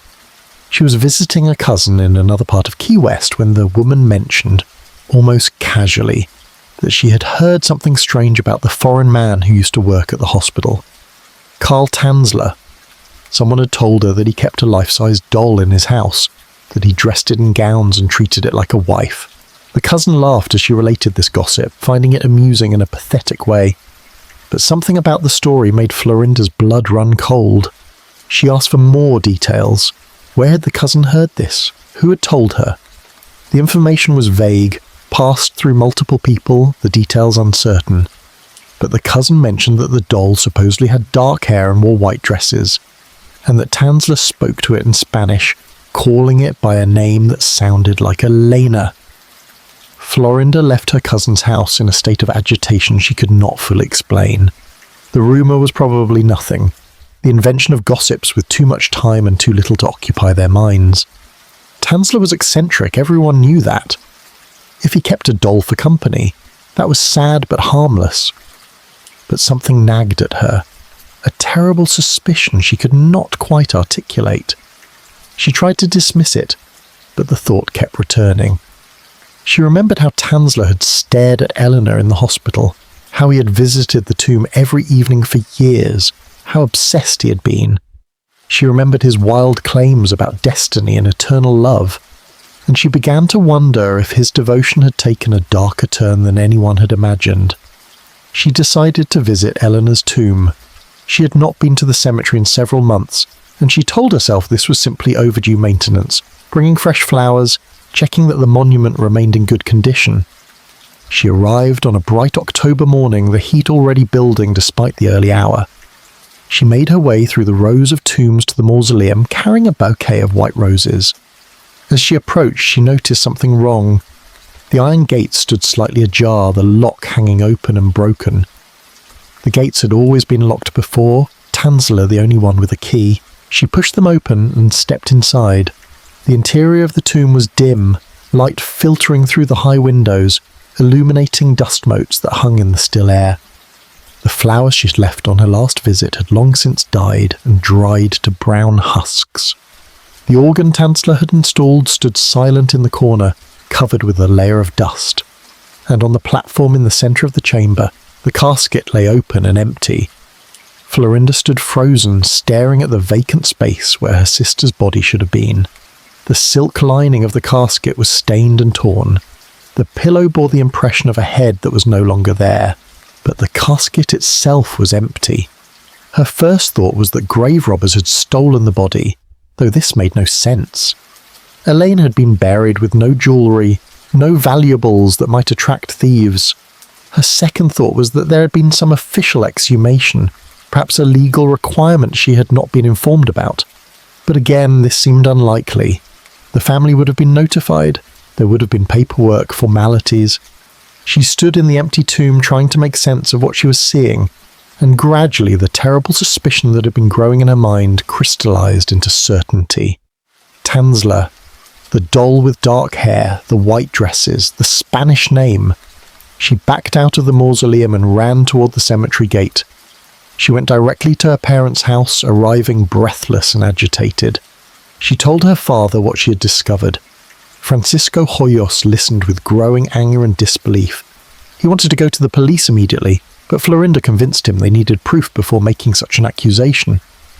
The rumour might be false, the empty tomb might have another explanation, but if Tanzler truly had taken Elena's body, they needed to confirm it before involving the authorities. They decided to confront him directly, to go to his house and demand answers. Francisco wanted to go alone, but Florinda insisted on accompanying him. Elena had been her sister. If something terrible had been done to her remains, Florinda needed to know. They arrived at the house on Flagler Avenue late in the afternoon of October 6th, 1940. The small grey building looked as it always had, unremarkable, its shutters closed against the heat. Francisco knocked firmly on the front door. There was no response. He knocked again, louder, and called out Tanzler's name. After a long silence, they heard movement inside, footsteps approaching slowly. The door opened a crack and Tanzler peered out at them. He recognized Elena's father and sister immediately, and something like fear crossed his face. He tried to close the door, but Francisco pushed it open, forcing his way inside with Florinda close behind. The smell hit them first, a combination of chemicals, perfume, and something else. Something sweet and rotten that no amount of scent could fully mask. The front room was dim, cluttered with equipment and bottles. Tanzler stood blocking the doorway that led to the bedroom, his arms spread as though physically preventing their passage. "What do you want?" he said in his accented English. "You are not welcome here. You must leave." But Francisco pushed past him. With Florinda following, and they entered the bedroom. What they saw there would haunt them for the rest of their lives. On the bed, propped up against pillows, sat a figure dressed in a white gown. It wore a wedding veil and had dark hair arranged around a face that was clearly a mask, waxy and artificial. The hands, folded across the chest, were wrapped in cloth. The body was positioned as though sitting for a portrait, carefully arranged, every detail attended to. But beneath the clothing and the careful construction, it was clear this was not a doll. This was human remains, preserved and reconstructed, dressed and posed like a macabre bride. Florinda moved closer, drawn by horrified fascination, and lifted the veil. The face beneath was a death mask of plaster and wax, but the shape was familiar, the bone structure recognizable. This had been her sister. This grotesque construction had once been Elena. She screamed.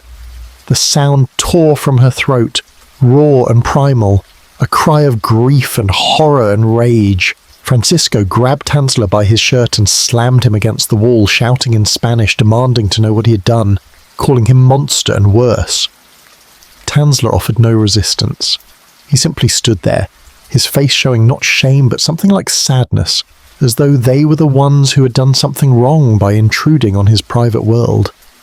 He began to speak, trying to explain, telling them about his love for Elena, about his need to preserve her, about how she had spoken to him from beyond death and asked to be taken from the tomb. His words tumbled out in a mixture of English and German, increasingly incoherent, the delusions laid bare. Florinda could not look away from the figure on the bed, this thing that had been her sister. She stepped closer, reaching out with a shaking hand to touch the white dress.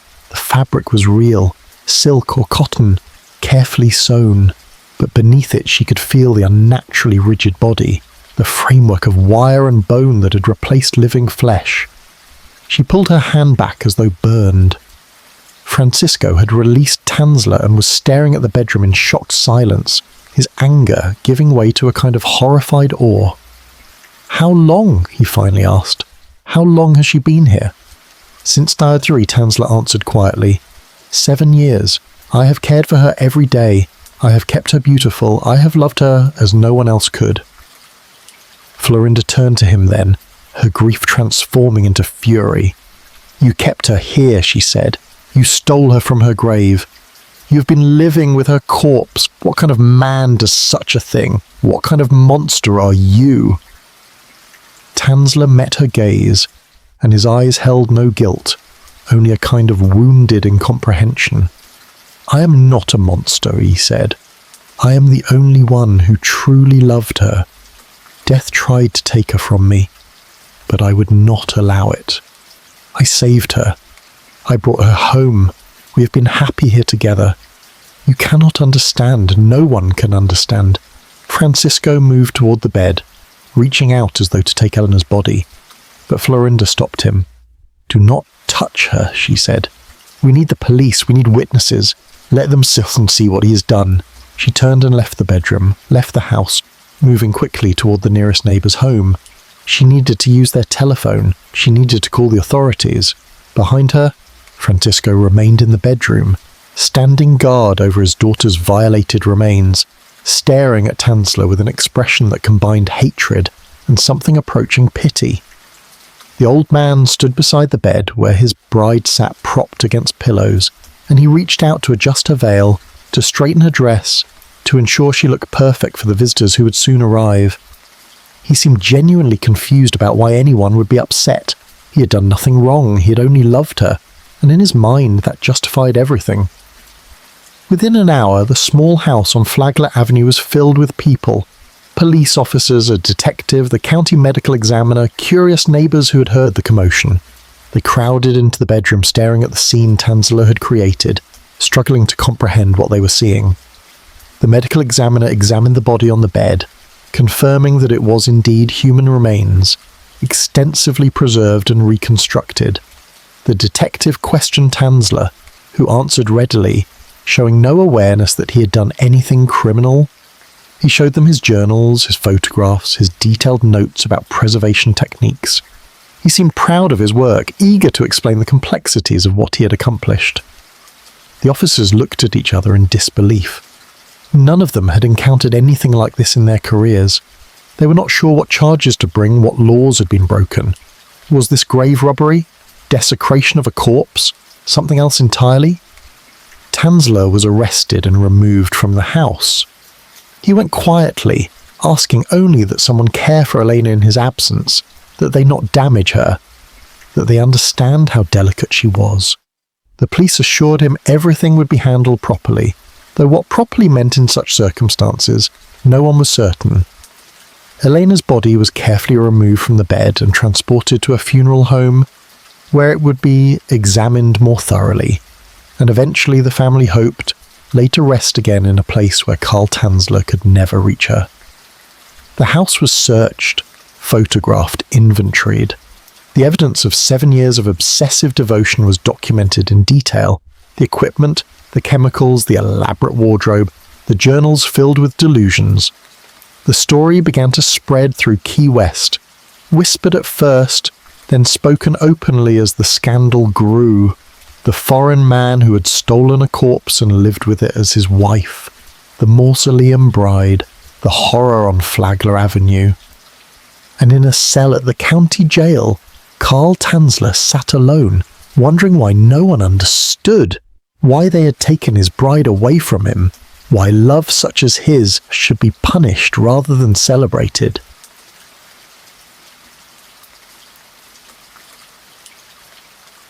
Chapter 9. The Trial of Public Opinion. The arrest of Carl Tanzler became the most sensational story to grip Key West in decades, eclipsing even the island's more colourful episodes of piracy, smuggling and political corruption. Within hours of his apprehension, word had spread throughout the small community. By the following morning, newspapers across Florida were carrying the story, and by the end of the week the national press had arrived. Reporters from Miami, Tampa, and as far away as New York descended on the island, drawn by the macabre details and the question no one could satisfactorily answer. What exactly had Carl Tanzler done? And more importantly, what crime could he be charged with? The legal complications became apparent almost immediately.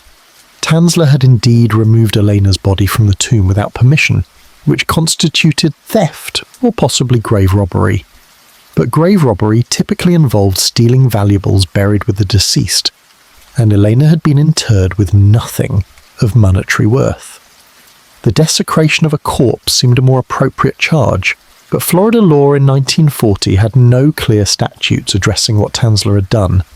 The acts he had committed, the preservation and reconstruction, and grotesque cohabitation with human remains, existed in a legal grey area that prosecutors struggled to navigate.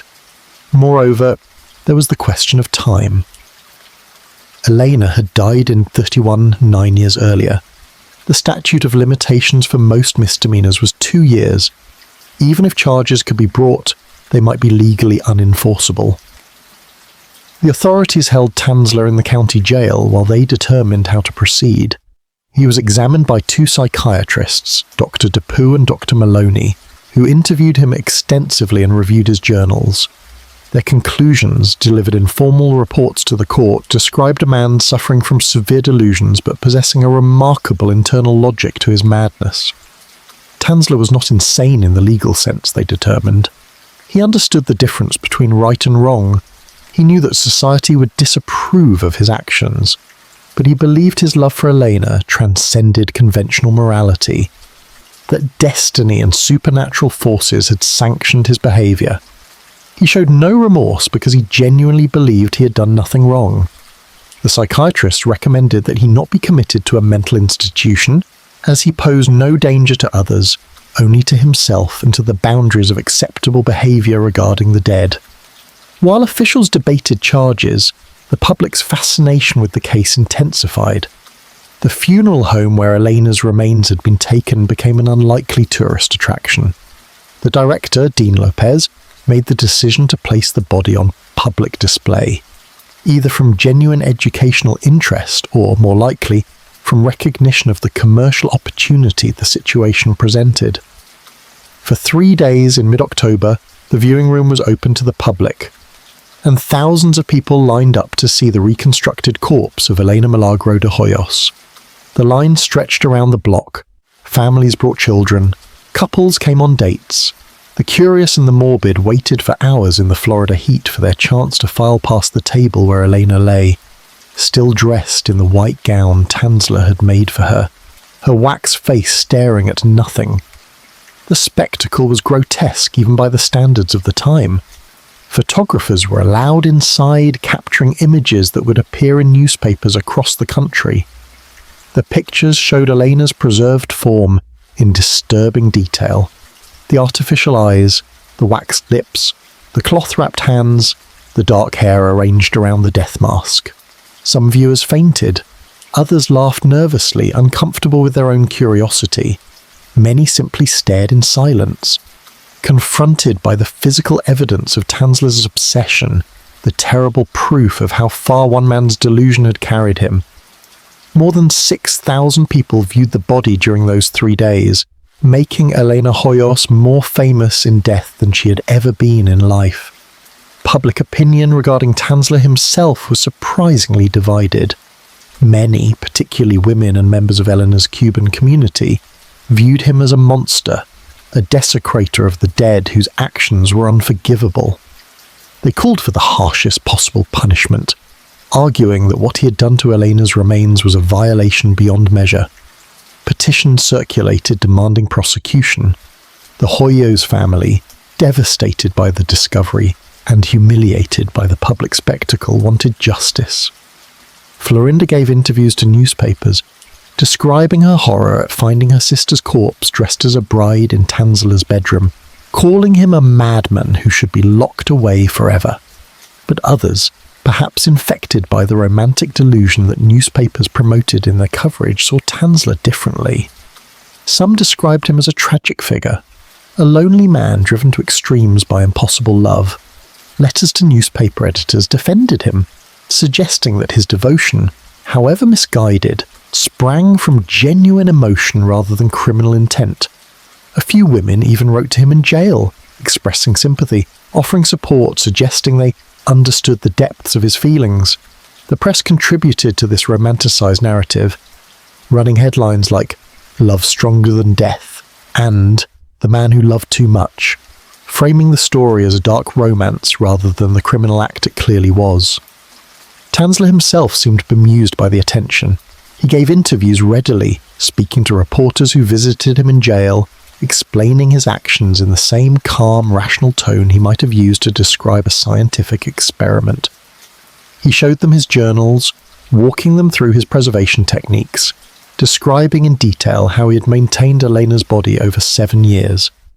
He spoke of his love for her as though it were the most natural thing in the world, expressing confusion about why people were upset.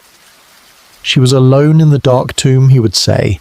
I brought her home where she belonged. I cared for her. I kept her beautiful.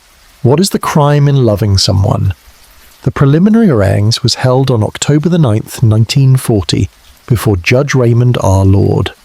The courtroom was packed with spectators, many of whom had also stood in line to view Elena's body. The prosecution presented their case, detailing the theft of the corpse, the violation of the tomb, the years of concealment. They introduced photographs of the bedroom on Flagler Avenue, showing the macabre domestic scene Tanzler had created. They called witnesses, Florinda Hoyos, who testified about discovering her sister's remains, cemetery workers who had noticed the broken lock on the mausoleum, neighbours who described the strange sounds and smells emanating from Tanzler's house. The evidence was overwhelming and undisputed. Tanzler had done exactly what he was accused of doing. He admitted it freely. The defence, such as it was, relied entirely on the statute of limitations argument. Elena had been removed from her tomb in 1933, 7 years before the discovery. The 2-year statute of limitations for the possible charges, wanton and malicious destruction of property or grave robbery, had long since expired. The prosecutor argued for alternative charges that might not be time-barred, but the legal ground was uncertain. Judge Lord took the matter under advisement, clearly troubled by the situation. The law seemed to offer no remedy for what Tanzler had done, despite the obvious moral transgression and the family's justified demand for justice. In the end, the legal system failed to provide resolution. After reviewing the statutes and the timing, the court determined that no charges could be brought that had not already expired under the statute of limitations. Carl Tanzler was released from jail on October 12, 1940, less than a week after his arrest.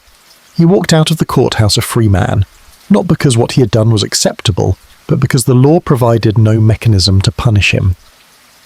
The Hoyos family watched in anguished disbelief as he departed.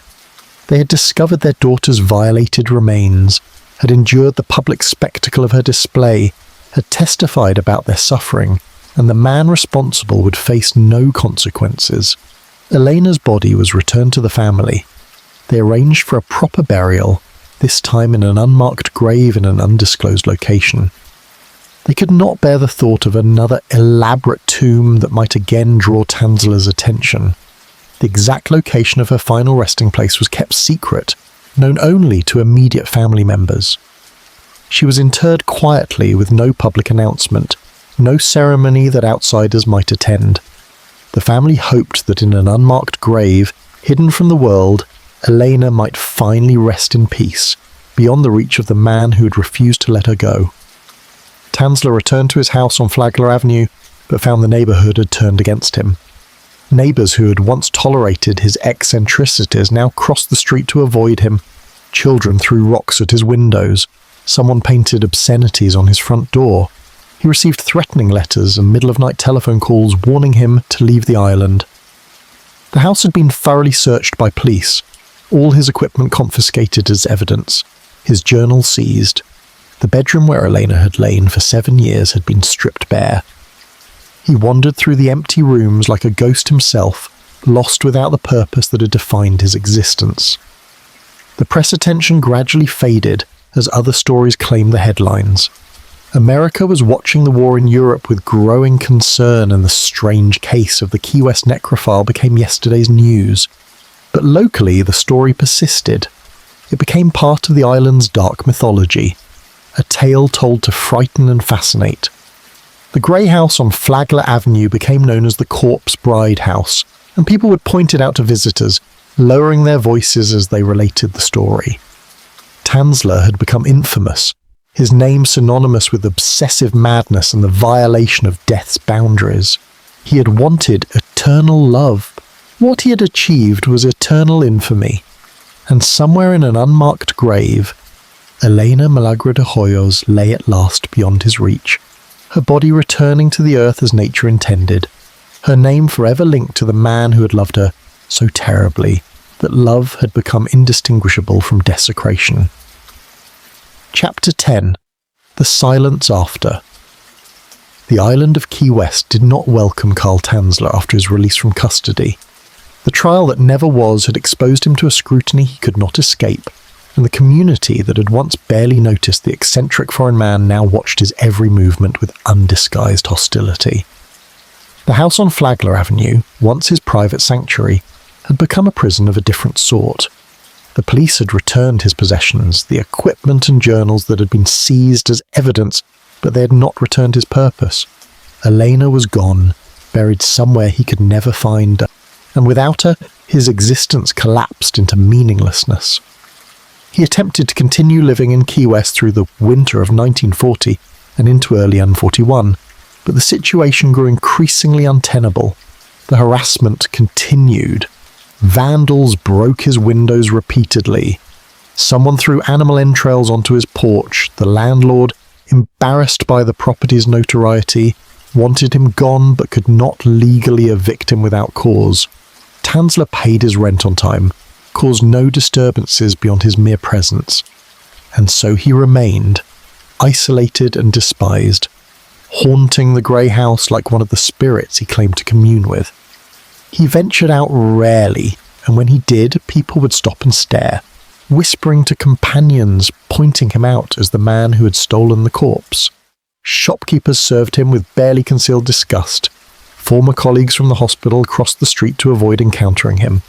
Children would follow him at a distance, chanting cruel rhymes about the corpse bride and the crazy German. Tanzler endured this treatment with a strange dignity, walking with his head held high, refusing to show shame for actions he still believed were justified. But the isolation wore on him. He grew thinner, his white hair more unkempt, his clothes increasingly shabby.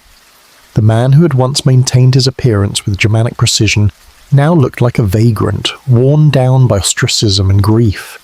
He spent his days alone in the house, sitting in the empty bedroom where Elena had lain for 7 years.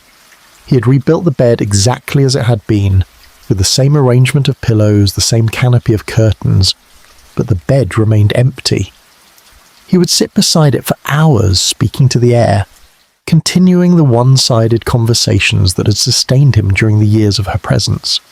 He played his organ, filling the house with music that the neighbours found increasingly unsettling, hymns and funeral marches that drifted through the shuttered windows at all hours. He wrote in new journals, filling pages with memories of his time with Elena, descriptions of how she had looked, how he had cared for her, how perfect their life together had been. The journals became increasingly detached from reality, describing conversations and intimacies that could not possibly have occurred, reimagining the past into something even his delusions could barely sustain. In the spring of 1941, Tanzler finally left Key West. The circumstances of his departure are unclear, the details lost to time and conflicting accounts. Some sources suggest he was quietly asked to leave by local authorities who wanted to avoid another scandal. Others claim he left of his own accord, recognizing that his life on the island had become impossible. He packed his belongings into a few suitcases and a trunk, abandoning the equipment and furniture that would not fit. He left no forwarding address, told no one where he was going, simply vanished from the island as quietly as he had arrived 14 years earlier. The house on Flagler Avenue stood empty for several months before a new tenant moved in, unaware or unconcerned about its history. Tanzler travelled north, eventually settling in Zephyrhills, Florida, a small town northeast of Tampa. He chose the location for its obscurity, a place where his name and story were unknown, where he might live out his remaining years in anonymity. He rented a small house on the outskirts of town, even more isolated than his residence in Key West had been. The property sat alone on a rural road surrounded by pine woods and palmetto scrub, with no close neighbours to observe his activities. He lived on a small pension and disability payments, supplemented occasionally by selling minor inventions or repairing equipment for local residents who did not ask too many questions about his past. He told people his name was Carl van Kozel, emphasizing the noble title he claimed, and said only that he had been a researcher and engineer who now preferred solitude. The isolation suited him. He had no desire for human company beyond the minimal interactions necessary for survival. He spent his time reading, writing in his journals, and working on a project that consumed his final years. Using his memories, his photographs, and his detailed notes about Elena's appearance, he began constructing a life-sized effigy. He built a frame of wood and wire shaped to approximate human proportions, then covered it with cloth and paper mache. He painted features onto the face, installed glass eyes, attached a wig of dark hair. The result bore only the vaguest resemblance to Elena, more a crude mannequin than a convincing replica, but to Tanzler's failing eyes and desperate mind it was enough. He dressed the effigy in clothes he sewed himself, white gowns similar to those Elena had worn during her 7 years in his home. He placed it in his bed, arranged against pillows in the position he remembered. And once again he began living with this constructed companion, speaking to it, caring for it, maintaining the delusion that had defined his life. But the effigy was not the same as Elena's actual remains. It lacked the weight of reality, the physical substance that had made the previous arrangement seem almost plausible in his diseased mind. This was obviously a doll, obviously artificial, and even Tanzler could not fully convince himself otherwise. But it was all he had, and so he clung to it, sleeping beside it each night, greeting it each morning, maintaining the fiction of companionship against the encroaching darkness of age and solitude. The years passed slowly in Zephyr Hills. The Second World War came and went, though Tanzler paid little attention to the wider world. He had no radio, no newspaper subscription, no interest in events beyond his isolated property. The seasons cycled through their Florida variations, hot and hotter, wet and dry.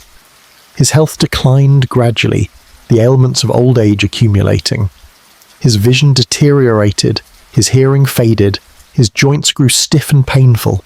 He moved with increasing difficulty through his small house, tending to his doll bride, maintaining his routines with the stubbornness of the very old, who have nothing left but routine. He continued writing, though his hand grew shaky and the entries shorter. The journals from his final years are nearly illegible, cramped script that wanders across the page, mixing English and German, past and present, reality and delusion indistinguishably. He wrote of Elena as though she were there with him, describing their daily life together, the meals they shared, the conversations they had. He wrote of their love as eternal and triumphant, vindicated by time, proof that death could not separate those truly meant to be together.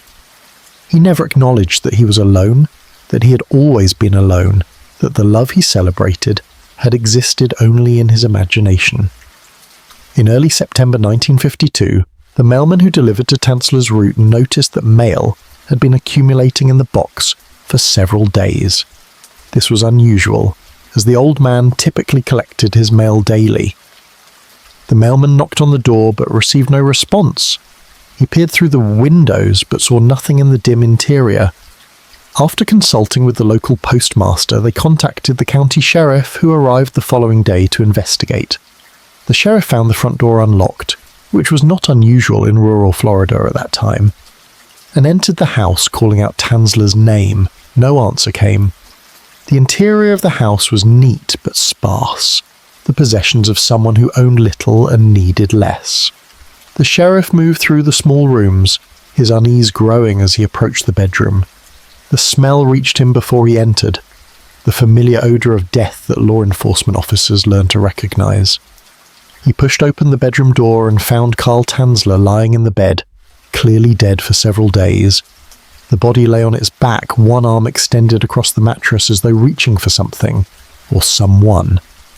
Beside him, propped against the pillows, sat the crude effigy he had constructed, its painted face staring at nothing, its cloth body arranged as though sleeping. The sheriff stared at this scene for a long moment, trying to make sense of what he was seeing, then backed out of the room to radio for the medical examiner. The death was determined to be from natural causes: heart failure, polio brought on by age, and general deterioration. Carl Tanzler was 75 years old. He had been dead for approximately 3 weeks before his body was discovered, the Florida heat accelerating decomposition. The medical examiner found no evidence of foul play, no indication of suicide. The old man had simply died in his sleep, lying beside the doll he had made to replace the woman he had never truly possessed. The irony was lost on no one. The man who had fought so desperately to preserve Elena from decay had himself lain rotting and unnoticed for weeks, experiencing the same inevitable dissolution he'd tried to prevent in her. The authorities searched the house and found his journals, his photographs, his meticulous records of the years he had spent with Elena's corpse. They found letters he had never sent, addressed to Elena at various heavenly locations filled with expressions of love and longing. They found the elaborate wardrobe of white dresses he'd created for the effigy, each one carefully sewn and maintained. They found technical drawings for preservation equipment, chemical formulas, diagrams of the human body marked with notes about preventing decay. They found a life documented entirely through the lens of obsession, a man who had devoted every moment of his existence to a delusion that had consumed him completely. There was no funeral. Tanzler had no family in America, no friends, no one to mourn his passing or claim his remains. The state handled the burial, a pauper's interment in an unmarked grave in a Zephyrhills cemetery. His possessions were inventoried and mostly discarded as worthless. The journals and photographs were briefly retained by authorities, then eventually filed away in storage where they remained, forgotten for decades. The effigy was destroyed. The small house was emptied and prepared for a new tenant. Within weeks, it was as though Carl Tanzler had never existed, his presence erased from the landscape as completely as he had tried to erase death's claim on Elena. But the story did not die with him. In Key West, people still remembered, still told the tale of the corpse bride and the mad German who had stolen her from the grave. The story passed into local legend, details changing and embellishing with each retelling. Some versions made Tanzler more sympathetic, a tragic romantic driven to extremes by impossible love. Others emphasized the horror, the violation, the madness. The truth lay somewhere between, though perhaps closer to horror than romance. In the 1970s, as interest in strange historical crimes grew, journalists rediscovered the case, interviewing surviving witnesses, locating the old newspaper accounts, bringing the story to a new generation. Books were written, documentaries produced, the tale of Carl Tanzler and Elena Hoyos achieving a kind of immortality neither participant had sought. Elena herself remained lost to history, her final resting place still unknown, protected by her family's determination to keep her from exploitation. She had lived a short, unremarkable life, dying young from a disease that killed thousands. She should have been forgotten, a name on a death certificate, a grave marker that would eventually erode into illegibility. Instead, she became famous for something she had not chosen, for being the object of an obsession she had never welcomed, for dying and then being denied even the dignity of peaceful decay. Her story was inseparable from Tanzler's, the two bound together by his actions into a narrative neither would have wanted. The house on Flagler Avenue still stands, though has been renovated and shows no trace of its dark history. Tourists sometimes seek it out, taking photographs, imagining the horrors that once transpired within its walls. The cemetery where Elena first rested has become a tourist attraction in its own right, visited for its historical graves and quirky epitaphs. Though few visitors know that somewhere nearby, an empty mausoleum once held a corpse that became a stolen bride. Key West itself has changed, transformed from the struggling island of Tanzler's time into a prosperous resort town. though darkness still lingers in its history, visible to those who know where to look. Karl Tanzler achieved the immortality he craved, though not in the form he imagined. He wanted to be remembered as a great lover, a man whose devotion transcended death itself. Instead, he is remembered as a cautionary tale, an example of how obsession masquerades as love, how mental illness left untreated can lead to unthinkable violations. His name survives as a synonym for necrophilic obsession, his story told in books about true crime and abnormal psychology. He got his eternity, but it is an eternity of infamy, of revulsion, of being held up as an example of human behavior at its most disturbed. And in the end, both Karl and Elena found silence. She in an unmarked grave somewhere in Key West, her bones finally allowed to return to dust as nature intended. He in another unmarked grave hundreds of miles away, his body given the anonymity and death he had tried to deny her. The obsession that had defined his life, that had driven him to such extremes, died with him. The delusion could not survive beyond the mind that had created it, and time, which Tanzler had fought so desperately to defeat, claimed its final victory. The story remains, told and retold, a dark chapter of history that refuses to be forgotten, but the people themselves have passed beyond memory into silence, where the dead properly belong and where the living cannot follow, no matter how desperately they might try. The night closes around their story. The pages of history turn, and in the darkness that surrounds all endings, Karl Tanzler and Elena Milagro de Hoyos rest at last, separated by geography and decency, no longer joined by obsession, but by the simple fact of mortality that neither love nor madness could overcome. The silence after is absolute and eternal, and perhaps that silence, more than anything, is the mercy both deserved.